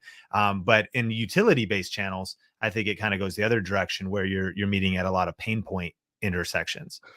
Look at the theme here on their best performing content. It seems to be a little more specialized into outdoor boats and inflatables. There seems to be a bit of a theme going on there. Again, that all of these content is spread out between sometimes years ago, sometimes months ago. But every time that the creator goes back to this area, they're having, I'd say, stronger success than just the day-to-day. And for 200 views or less. For strategy's sake, though, that might indicate that it's the size of the problem, and vidIQ could help. Like, we could look at the keyword search volume or even trending views around certain topics, and maybe it's just a lot. There's a lot of inflatables problems, or a lot of people are like, "Shoot, my boat mattress popped, and I need help." And therefore, the scale of it. Because my other thought is that theme probably wouldn't actually indicate one individual that happened to have 5 different inflatables that had an issue. It probably all related to like a one pain point, one solution, but maybe indicates how big of a problem it is. I don't know if I would over index to make, you know what, this sign tells me that I should make fix inflatables channel. Not that you're saying that, but you know what I mean? Like, ultimately, kind of just interesting that you're playing, you have it's very related to Think Media, as I think through some of these thoughts, that just kind of understanding what your channel is, who it's for, its strengths and its weaknesses, and being aware of those and choosing to embrace them. When we have like very successful Final Cut series, but it's also in a way a vulnerability, because someone that clicks subscribe for Final Cut stuff might be raising their hand that a lot of our other stuff is irrelevant for them. We've come to terms with that, but we have a lot of different hooks in the ocean around themes. And yeah, again, you know, because you meet the person because you had an inflatable pop, and then eventually, and this might lead to the unsubscribe later. And I think it's been okay with the unsubscribe, because you're like, you know what? I don't need the air compressor. My toilet's fine. I don't need to fix the power record. You know what? Actually, I don't know why I'm subscribed to this channel anymore, but they're also still happy about it. But thanks for helping me fix my inflatables. I'd love to have a longer conversation about this, Sean. Did you ever think about siloing off your channels, like into a video editor channel and a studio build channel? Because that's something that we try to shy away from a little bit into vidIQ. Like, we try and focus purely on YouTube education. And like, we tested once with doing, we tested once doing a lighting video, collabing with Ben Johnson. And it just wasn't something our audience was expecting. And, you know, it didn't get the views. So I was wondering if you ever thought about having like 10 different channels. I think that this would be a fun podcast, to your point, and really just kind of thinking through this. I have thought about that. I think it's hard to manage multiple channels, and I think that it's worth thinking about at length. I think it's possible to be over niched. Right. I think, or just over niched to the point where the lifespan of the channel doesn't have a bright enough future in a way. Studio builds, sure, but even to that, I think the lifespan of the audience, who becomes fascinated? Maybe are you fascinated with studio builds for years and years and years and years? So there's just vulnerabilities on both sides. I'm so close to, of course, the co-author of YouTube Secrets, Benji Travis, and they have a vlog channel. And what's been interesting is to watch their audience grows with them as they grow in life. And sure, some people drop off. So even that, anyways, well, I'm getting into the conversation right now. I'd love to have the conversation. And I don't even know if it's a good answer. I think what's best is to have good questions that help you make decisions. Dan, Racer Gaming YT, 687 subscribers. It's one of those channels where, unfortunately, because YouTube still hasn't provided us with a shorts shelf tab, so to speak, we're getting almost all shorts here with thumbnails that we can't criticize because you don't need thumbnails in there. So we're more looking at the titles perhaps here and how clickable they are. And in some cases they are, in some cases not so much. Yeah. And that's, some of their shorts are doing really well. Over 1,000 views on a handful of these, which is awesome to see. I'm not exactly sure what gaming this is, but it does look to be the same one consistently, which is also good. I think just looking at the long form video that they did 8 days ago, 5 minutes, it looks as though they did not put a lot of effort into the title and the thumbnail. And if this is given that they've made a couple of these videos that are over a minute, that are 16:9, my guess is that if they were here with us right now, they'd be saying, yeah, my goal is to eventually pivot into doing a longer form kind of video. Right. How do I do that and satisfy my audience? And so it would seem that their strategy has been to just take like the moment from their short and find like more context to it to fill out like a 5-minute video. The trick though was in the title and the thumbnail, the latest one. 3 cute noobs, fun overloaded. There's some laughing emojis. The title's truncated because there's a lot there. And I don't know what game it is. I don't really know why I would click it. I don't know the value of it. Like, it's kind of missing all the marks in terms of, you know, what is this? It looks like you're having fun, but I don't know why I should watch. You know, if it's 3 cute noobs, then maybe focus on noob implies something was failed at, right? You know, you're new at the game, so you're not good at it. So focus on the thing that happened that went wrong in the game, in the title and the thumbnail, right? So because you're a noob, what was the consequence of that? And then make sure you tack on like the game name and stuff so it becomes a little more searchable. And then if you were asking me how can you pivot these short form viewers to this long form content, I would also be telling you to just upload both consistently now, because you've been doing shorts for so long and you're just starting to get into the widescreen videos. Okay, so we're doing square shorts, which is totally fine.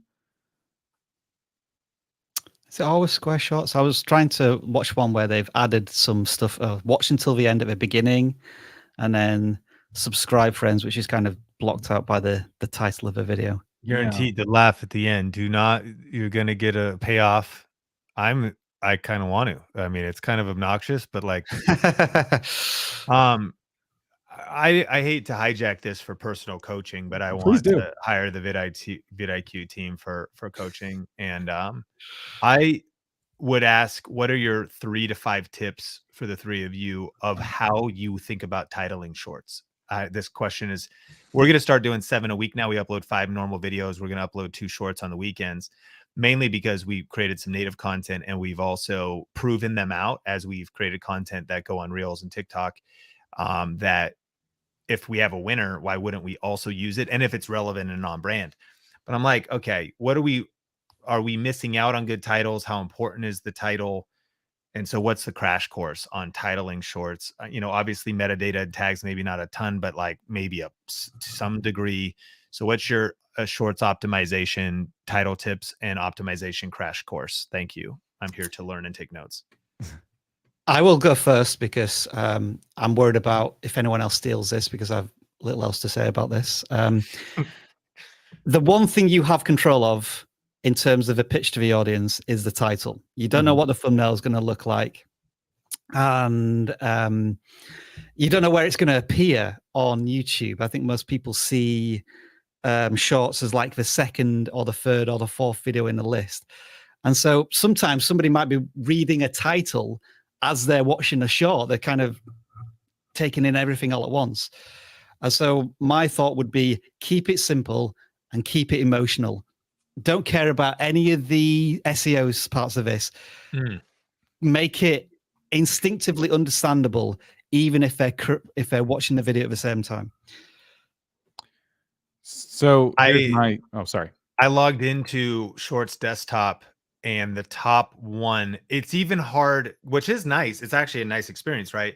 Shorts Desktop tab, the top one, but the title is overlaid over the video. Yeah. And even kind of hard to read in that experience. I mean, it's readable and you could clearly see it, but it's over video content that's moving. So it's a good point in a way. That's why I like you coaching me through the experience. And the first one I saw had the actual title or headline embedded in the actual short itself at the top of the screen.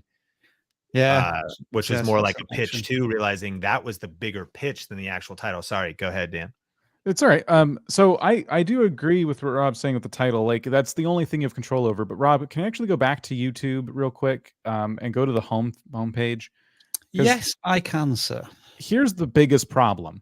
Click on the shorts button on the left. You didn't get to decide this. Yep. It just gets served right to you. And now you're in the short shelf, and when you swipe, you don't get to decide that either.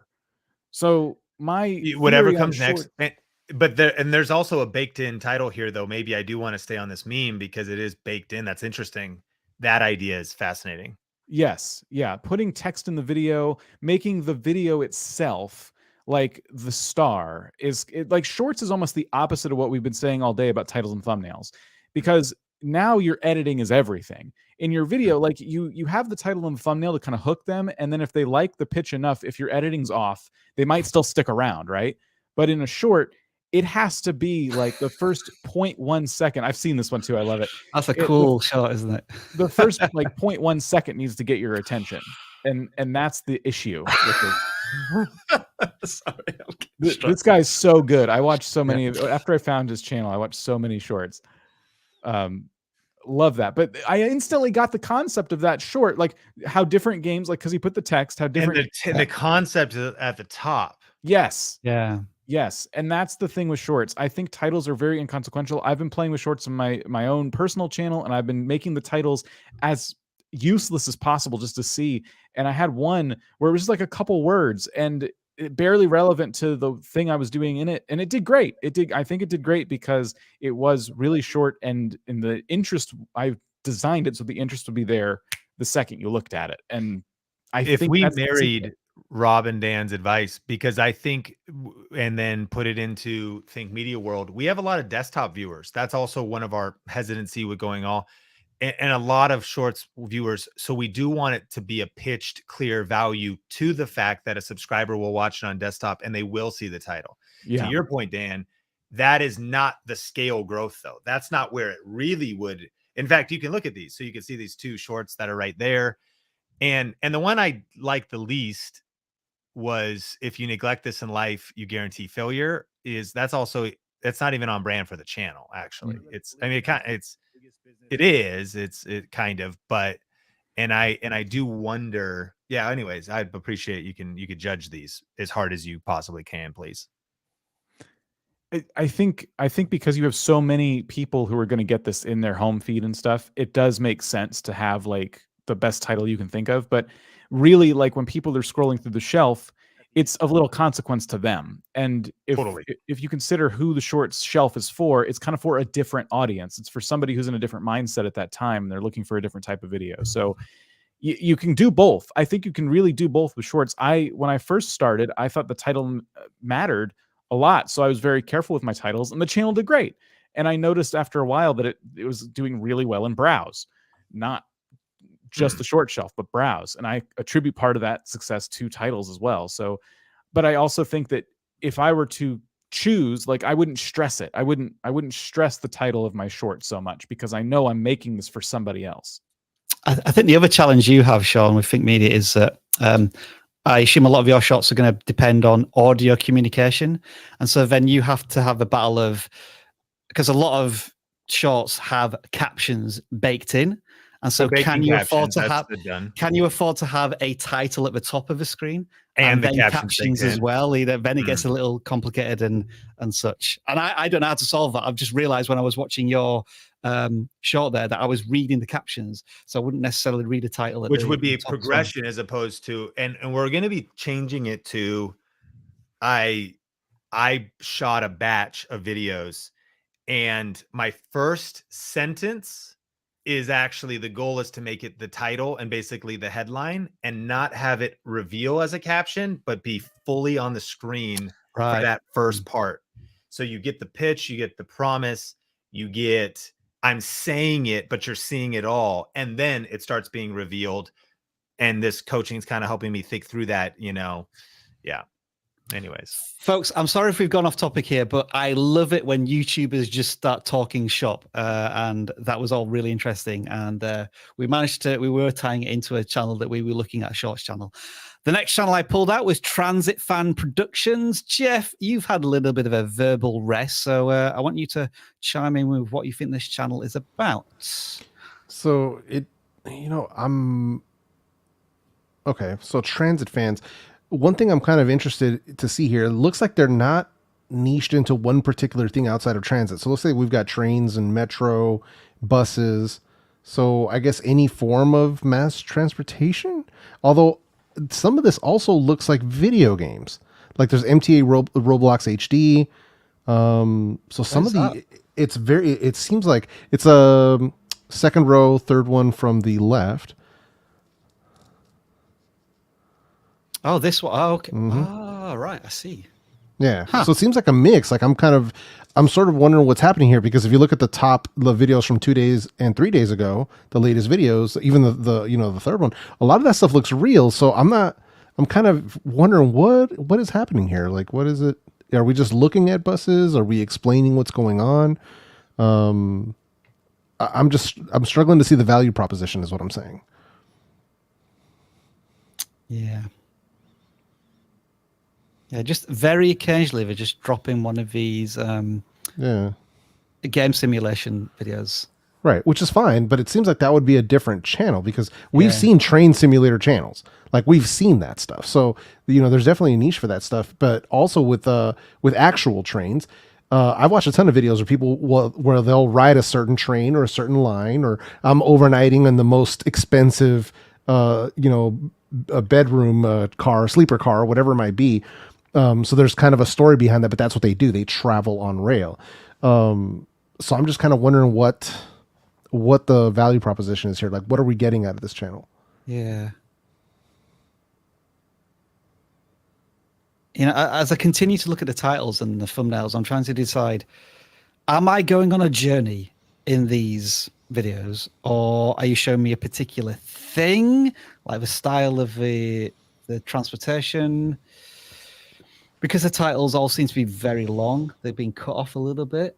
Yeah, and even if they were going from like, because there was a channel that I saw a long while back, I came across it, where this guy was riding every bus, like almost like he was wearing a GoPro, and he was showing the experience of waiting at where you wait at the bus stop, going from place to place, and what that was like what route to take you, where you could get off, and then he narrated it after the fact. So it's like, hey, yeah, at the very next stop, you can get off here and you can go to the mall. And then at the at the next stop, this is where you can get off and you can transfer over to the subway if you need to go somewhere else. So he was taking you on this journey of this whole bus line.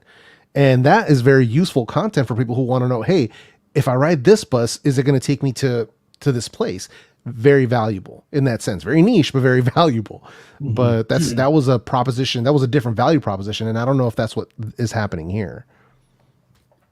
What I found a little interesting with the most popular one is they've added a little bit of context, a simple context, like this particular carriage has a weird door, perhaps. Mm-hmm. And I'm wondering if you could maybe do like montages of like all of the different styles of doors on the carriages in New York. And there was another one here, like door chime. I'm wondering if you can gather all of the different door chimes from many different mass transit cities and put them together in like interesting montages. Hey, we're cutting into Sean's content here at this point. You know, you can't be doing this weird door chime stuff. Like we're gonna be cutting into the funny sounds at some point. Sorry. Yeah, that's a good point. Yeah, I just feel as when I look at most of these videos, I'm not sure what the focus or the story of the video is, whereas these shorts, they kind of give me a little more focus because they're very simple. Any other thoughts, gentlemen, or should we pull out the next channel? Yeah, I think the value prop is train transit enthusiasts, and it's a What is rail fanning? I guess it's just fan enthusiasts, yeah. People who fanboy, fangirl, rail fan. Like it's a fan, railroad and in the NYC area. You're interested in the trains, you're interested in the chimes, you're interested. You talk about the niches are in the niches. That's but it makes sense. Like a lot of passion for trains or subways. Okie dokie, let's try a gaming channel and see what comes up next. 292. Yes, we do have a 292 channel. And then we are going to look at what looks to be quite a sizable channel here. Call themselves Kit Gaming. And they have almost 300,000 subscribers. So just to show that we audit channels of any size. Dan, I am really scared of auditing a large channel like this, so over to you.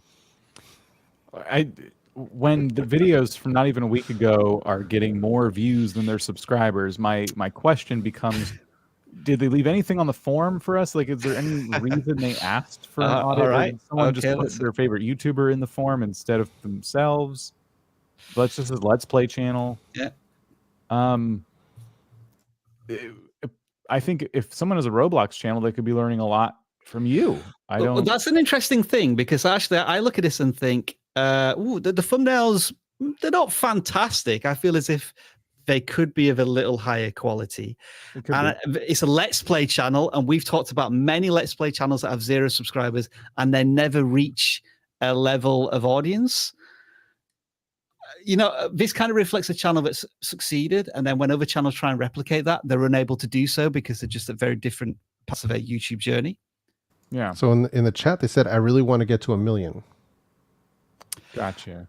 They're going to get to 1 million, I would say, in the next 24 months, given the audience size here, which is very, very strong. So what I would say is that, like, let's see, Blocks Fruits ship raid for 24 hours. Something like that sounds very challenging. It sounds like there's a lot of stakes involved, being like 24 hours. You're doing this raid for 24 hours.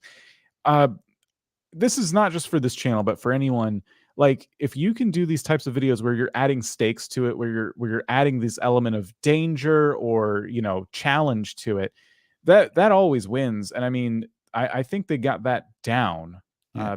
Because especially that video, it did really well. Let's see, that one has 824,000 views. Blocks Fruits level 1 noob finally found a legendary. So you found like a really rare item or entity from the game in that video. So obviously that did well. Grinding for 24 hours. You're doing a lot of stuff for 24 hours and getting 1 million views. Block Fruits was something that's performed very well in the past and is still bringing in thousands of views per hour. Have you revisited that topic recently? Yeah, you still do a lot of Block Fruit stuff as well, so that's fine. Yeah, community channel, community tab, they're using that, and it kind of a little frustrates me when people do these zany votes and they get loads of stuff on it. Right. But it works for the channel and their audience, so you can't knock it. Yep. Don't hate the player, hate the game. What about, if this person is strictly saying that they want to reach 1 million subscribers, one way that they could potentially fast track this is to experiment with shorts. I don't think there's any shorts on this channel. And if the videos are like 10 minutes long, surely down there are maybe 3 or 4 self-contained funny clips or interesting clips that they could take and experiment with. There is a risk inherent with that, in that then you're starting to introduce short form content onto your channel. And they have a shorts channel separate. Okay, there you go. All right, okay. Well, so that then. Also, have they considered hiring an editor? When you're at that level on YouTube, you can get a lot more content out there if you get somebody to help on your team editing your videos. Because then it's just about volume, like leaving yourself time to come up with really interesting ideas, concepts for videos. So getting an editor can help with that. It might just be, I don't know how quickly. This is what I was going to say. Like how quickly is the channel moving along? What's the frequency here? So they're doing 50,000 subscribers a month. So they'll do 500,000 this year if they stay at this level. And the momentum is still growing. So it's all positive news here. Yeah, the only thing we can say is to keep going, and the videos, take the videos that have done the best, see if you can make more of those. I like seeing stakes that are involved in gaming videos. Like Mr. Beast Gaming is a great example that I think you could probably pull a lot of inspiration from, just because he's always doing these challenges and putting huge stakes on them, usually in the form of a cash prize. And that works really well. A lot of the gaming audience responds to that. I just want to throw this over to you, Sean, in the sense of large channel already has success. They want to now reach the next big step. Any general thoughts and advice? Yeah, I think, are we on most popular right now? Or are we just looking at all the velocities? This is just most recent stuff. So we could go to, let's go most popular. And then, did you know they're going to take oldest away? Yeah, I just saw that as well. You can still get there, but you have to go the long way. It's frustrating. Okay. Thanks again, YouTube. Yeah. And so, and so I think, success leaves clues, make part 2s. And by looking at some of your top videos and thinking about, are you ready for a part 2? Are you ready for a follow-up? Are you ready for a tie-in? But even better, if we go vidIQ trending tab, because sometimes old videos have accumulated a lot of views, but what are we seeing with a lot of velocity that we're maybe ready to double down on? And 4 months, 5 months, 5 months ago, blocks fruits. I mean, that's just one thought. Generally, they're experiencing a lot of growth here. Another thing I would say to you, which is, in answer to that question of like, they've experienced a lot of growth and are ready to go to the next level. This is kind of counterintuitive to just YouTube advice about growth hacking, but I also, maybe a little philosophical. Why growth hack? Guess what? You're going to get to 1 million subscribers if you just don't stop. Yeah. And we live in a world that is like, how do I get there tomorrow though? Like, how do I just, and so sometimes literally just go into your analytics and do the math that if you just keep doing what you're doing, multiply it out over between where you are and 1 million subscribers. And then you might go, yeah, but that's 7 years away. And you go, and that's amazing. Like there's so many people in the chat right now that would just kill for 250,000, let alone 1 million. And sometimes great things can be slow and steady, on the path.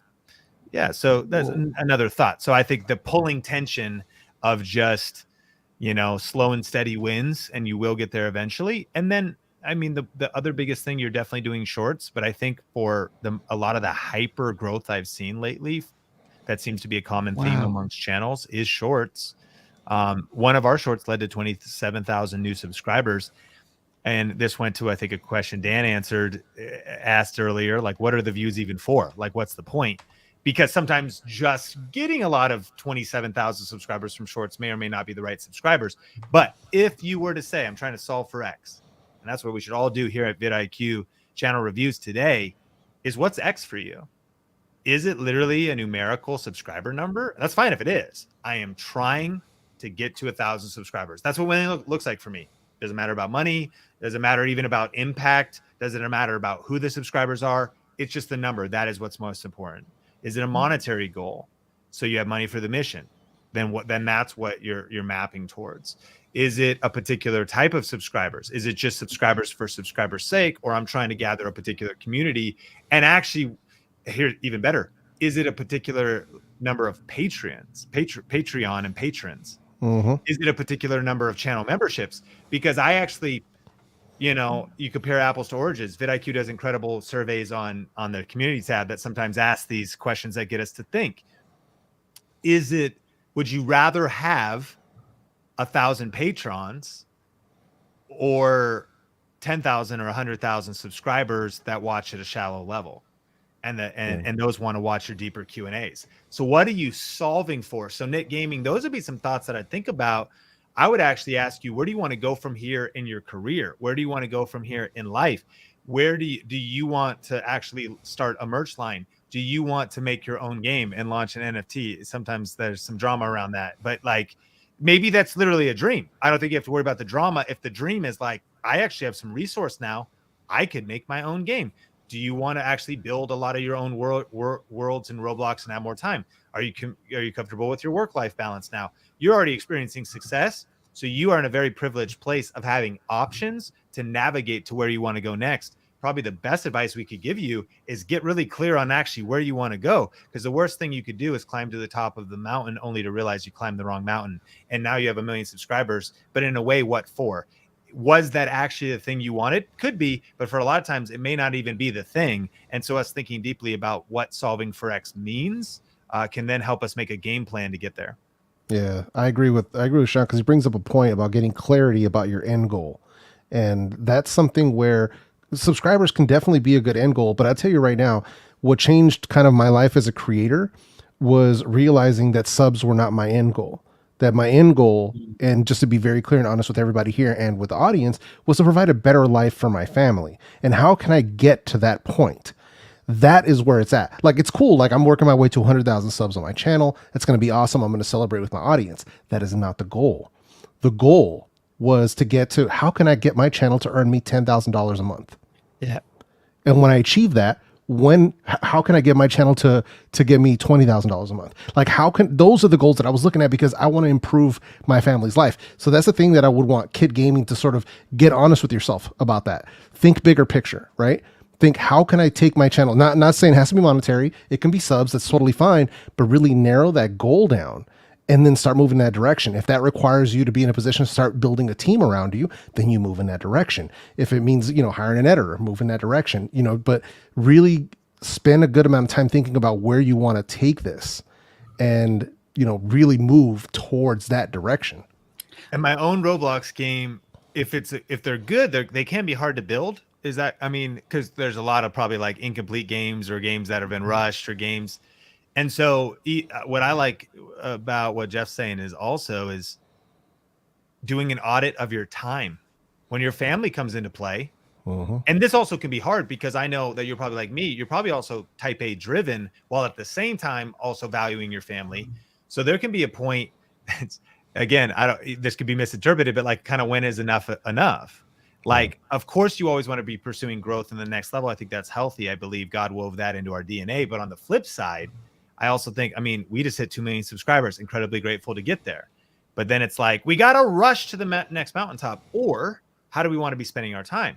So probably advice you would almost never hear is, I'm not saying settle down and become complacent, but maybe sometimes the best thing you could do is like actually pull back from YouTube, and invest in building your Roblox game, because you realize you could sustain the YouTube side of things, and that is such a passion. Plus, you want to spend a certain amount of time, and that would be a time audit. What's your ideal week look like? Fair enough for those who can't.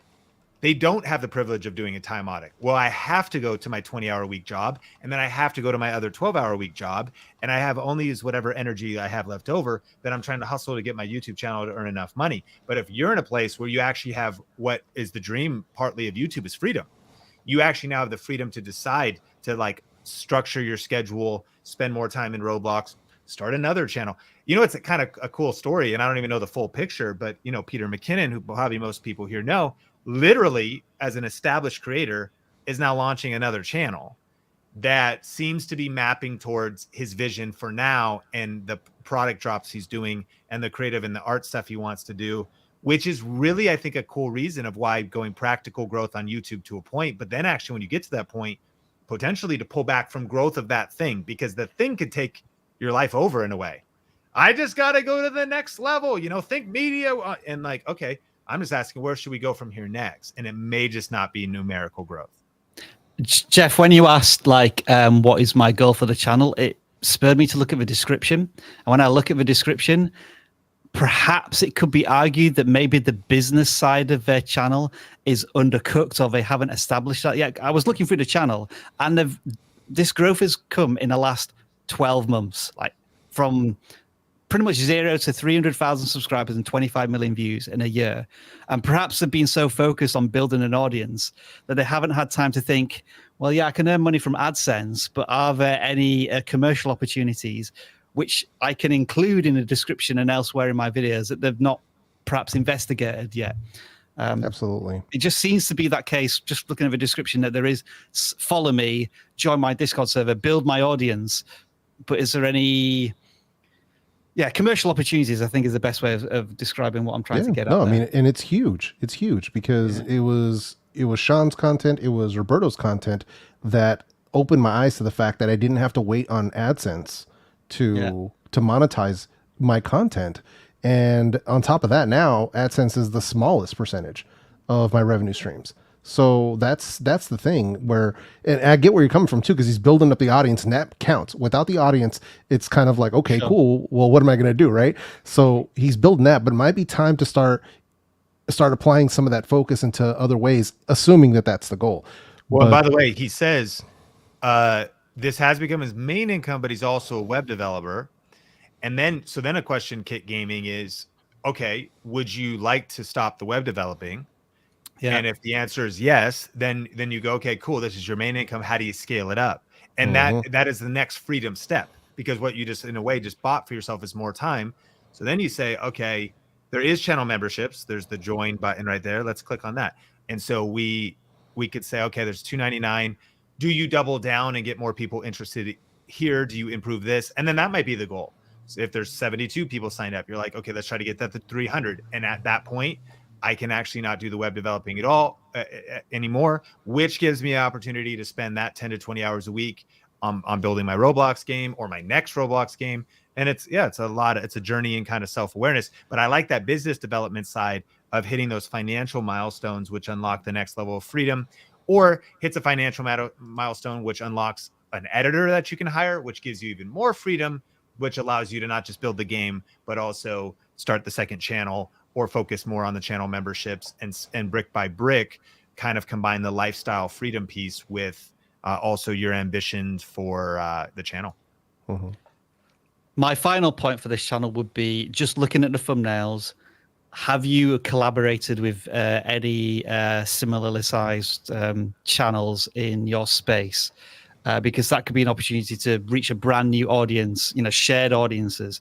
And I'm sure many creators in your space would be more than happy to collaborate with you, just given the audience that you're bringing in with every single video. So if you haven't explored that yet, that's another opportunity for you as well.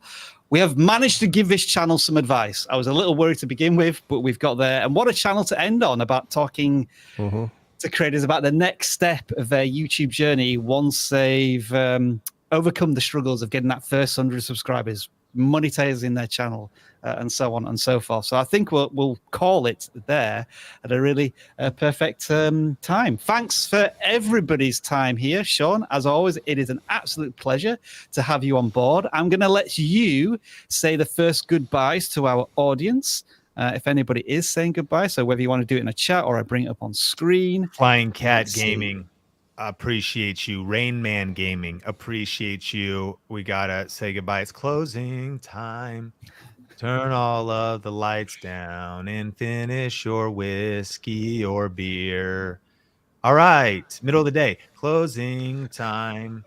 Depends what time zone you're in, because maybe it's 5 o'clock somewhere. All right, that's, I don't know where that came from, but yeah, remember Gaming. YouTube has a clip button if you want to clip that and get some Sean Cannell beats. You have them right there. I appreciate you, Rock Davis and Rainman Gaming and Artist Haven. Thank you, Illusion. Thank you for being here, Lucas Skywalker. Friends, this next decade is going to be the best decade on YouTube. What's happening in the creator economy is amazing. Forbes predicted that just in the next 9 months, there's going to be 5x growth in terms of biz development revenue.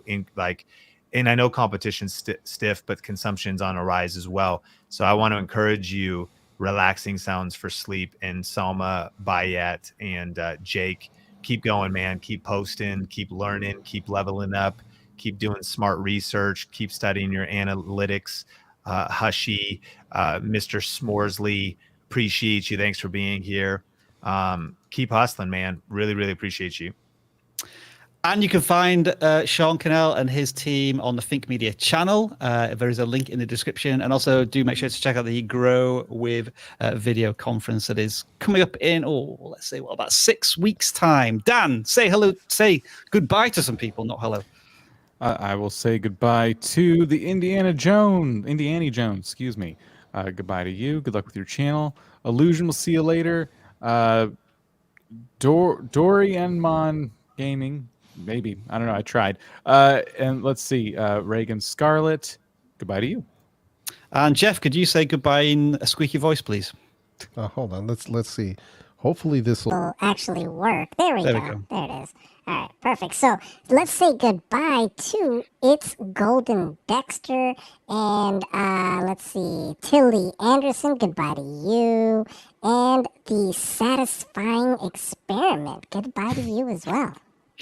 Saying the Satisfied Experiment in a squeaky voice. exactly. Where else do we go with a live stream? Dan, tell us very quickly what we're doing tomorrow. Yes, we're talking about getting started on YouTube the right way. That stream will be going up for you to set notifications for in just a bit. A lot of overcoming fear. We're going to have Jade Dharmawangsa joining us. It's going to be a lot of fun. Nice. We will see you all tomorrow. Keep creating, folks.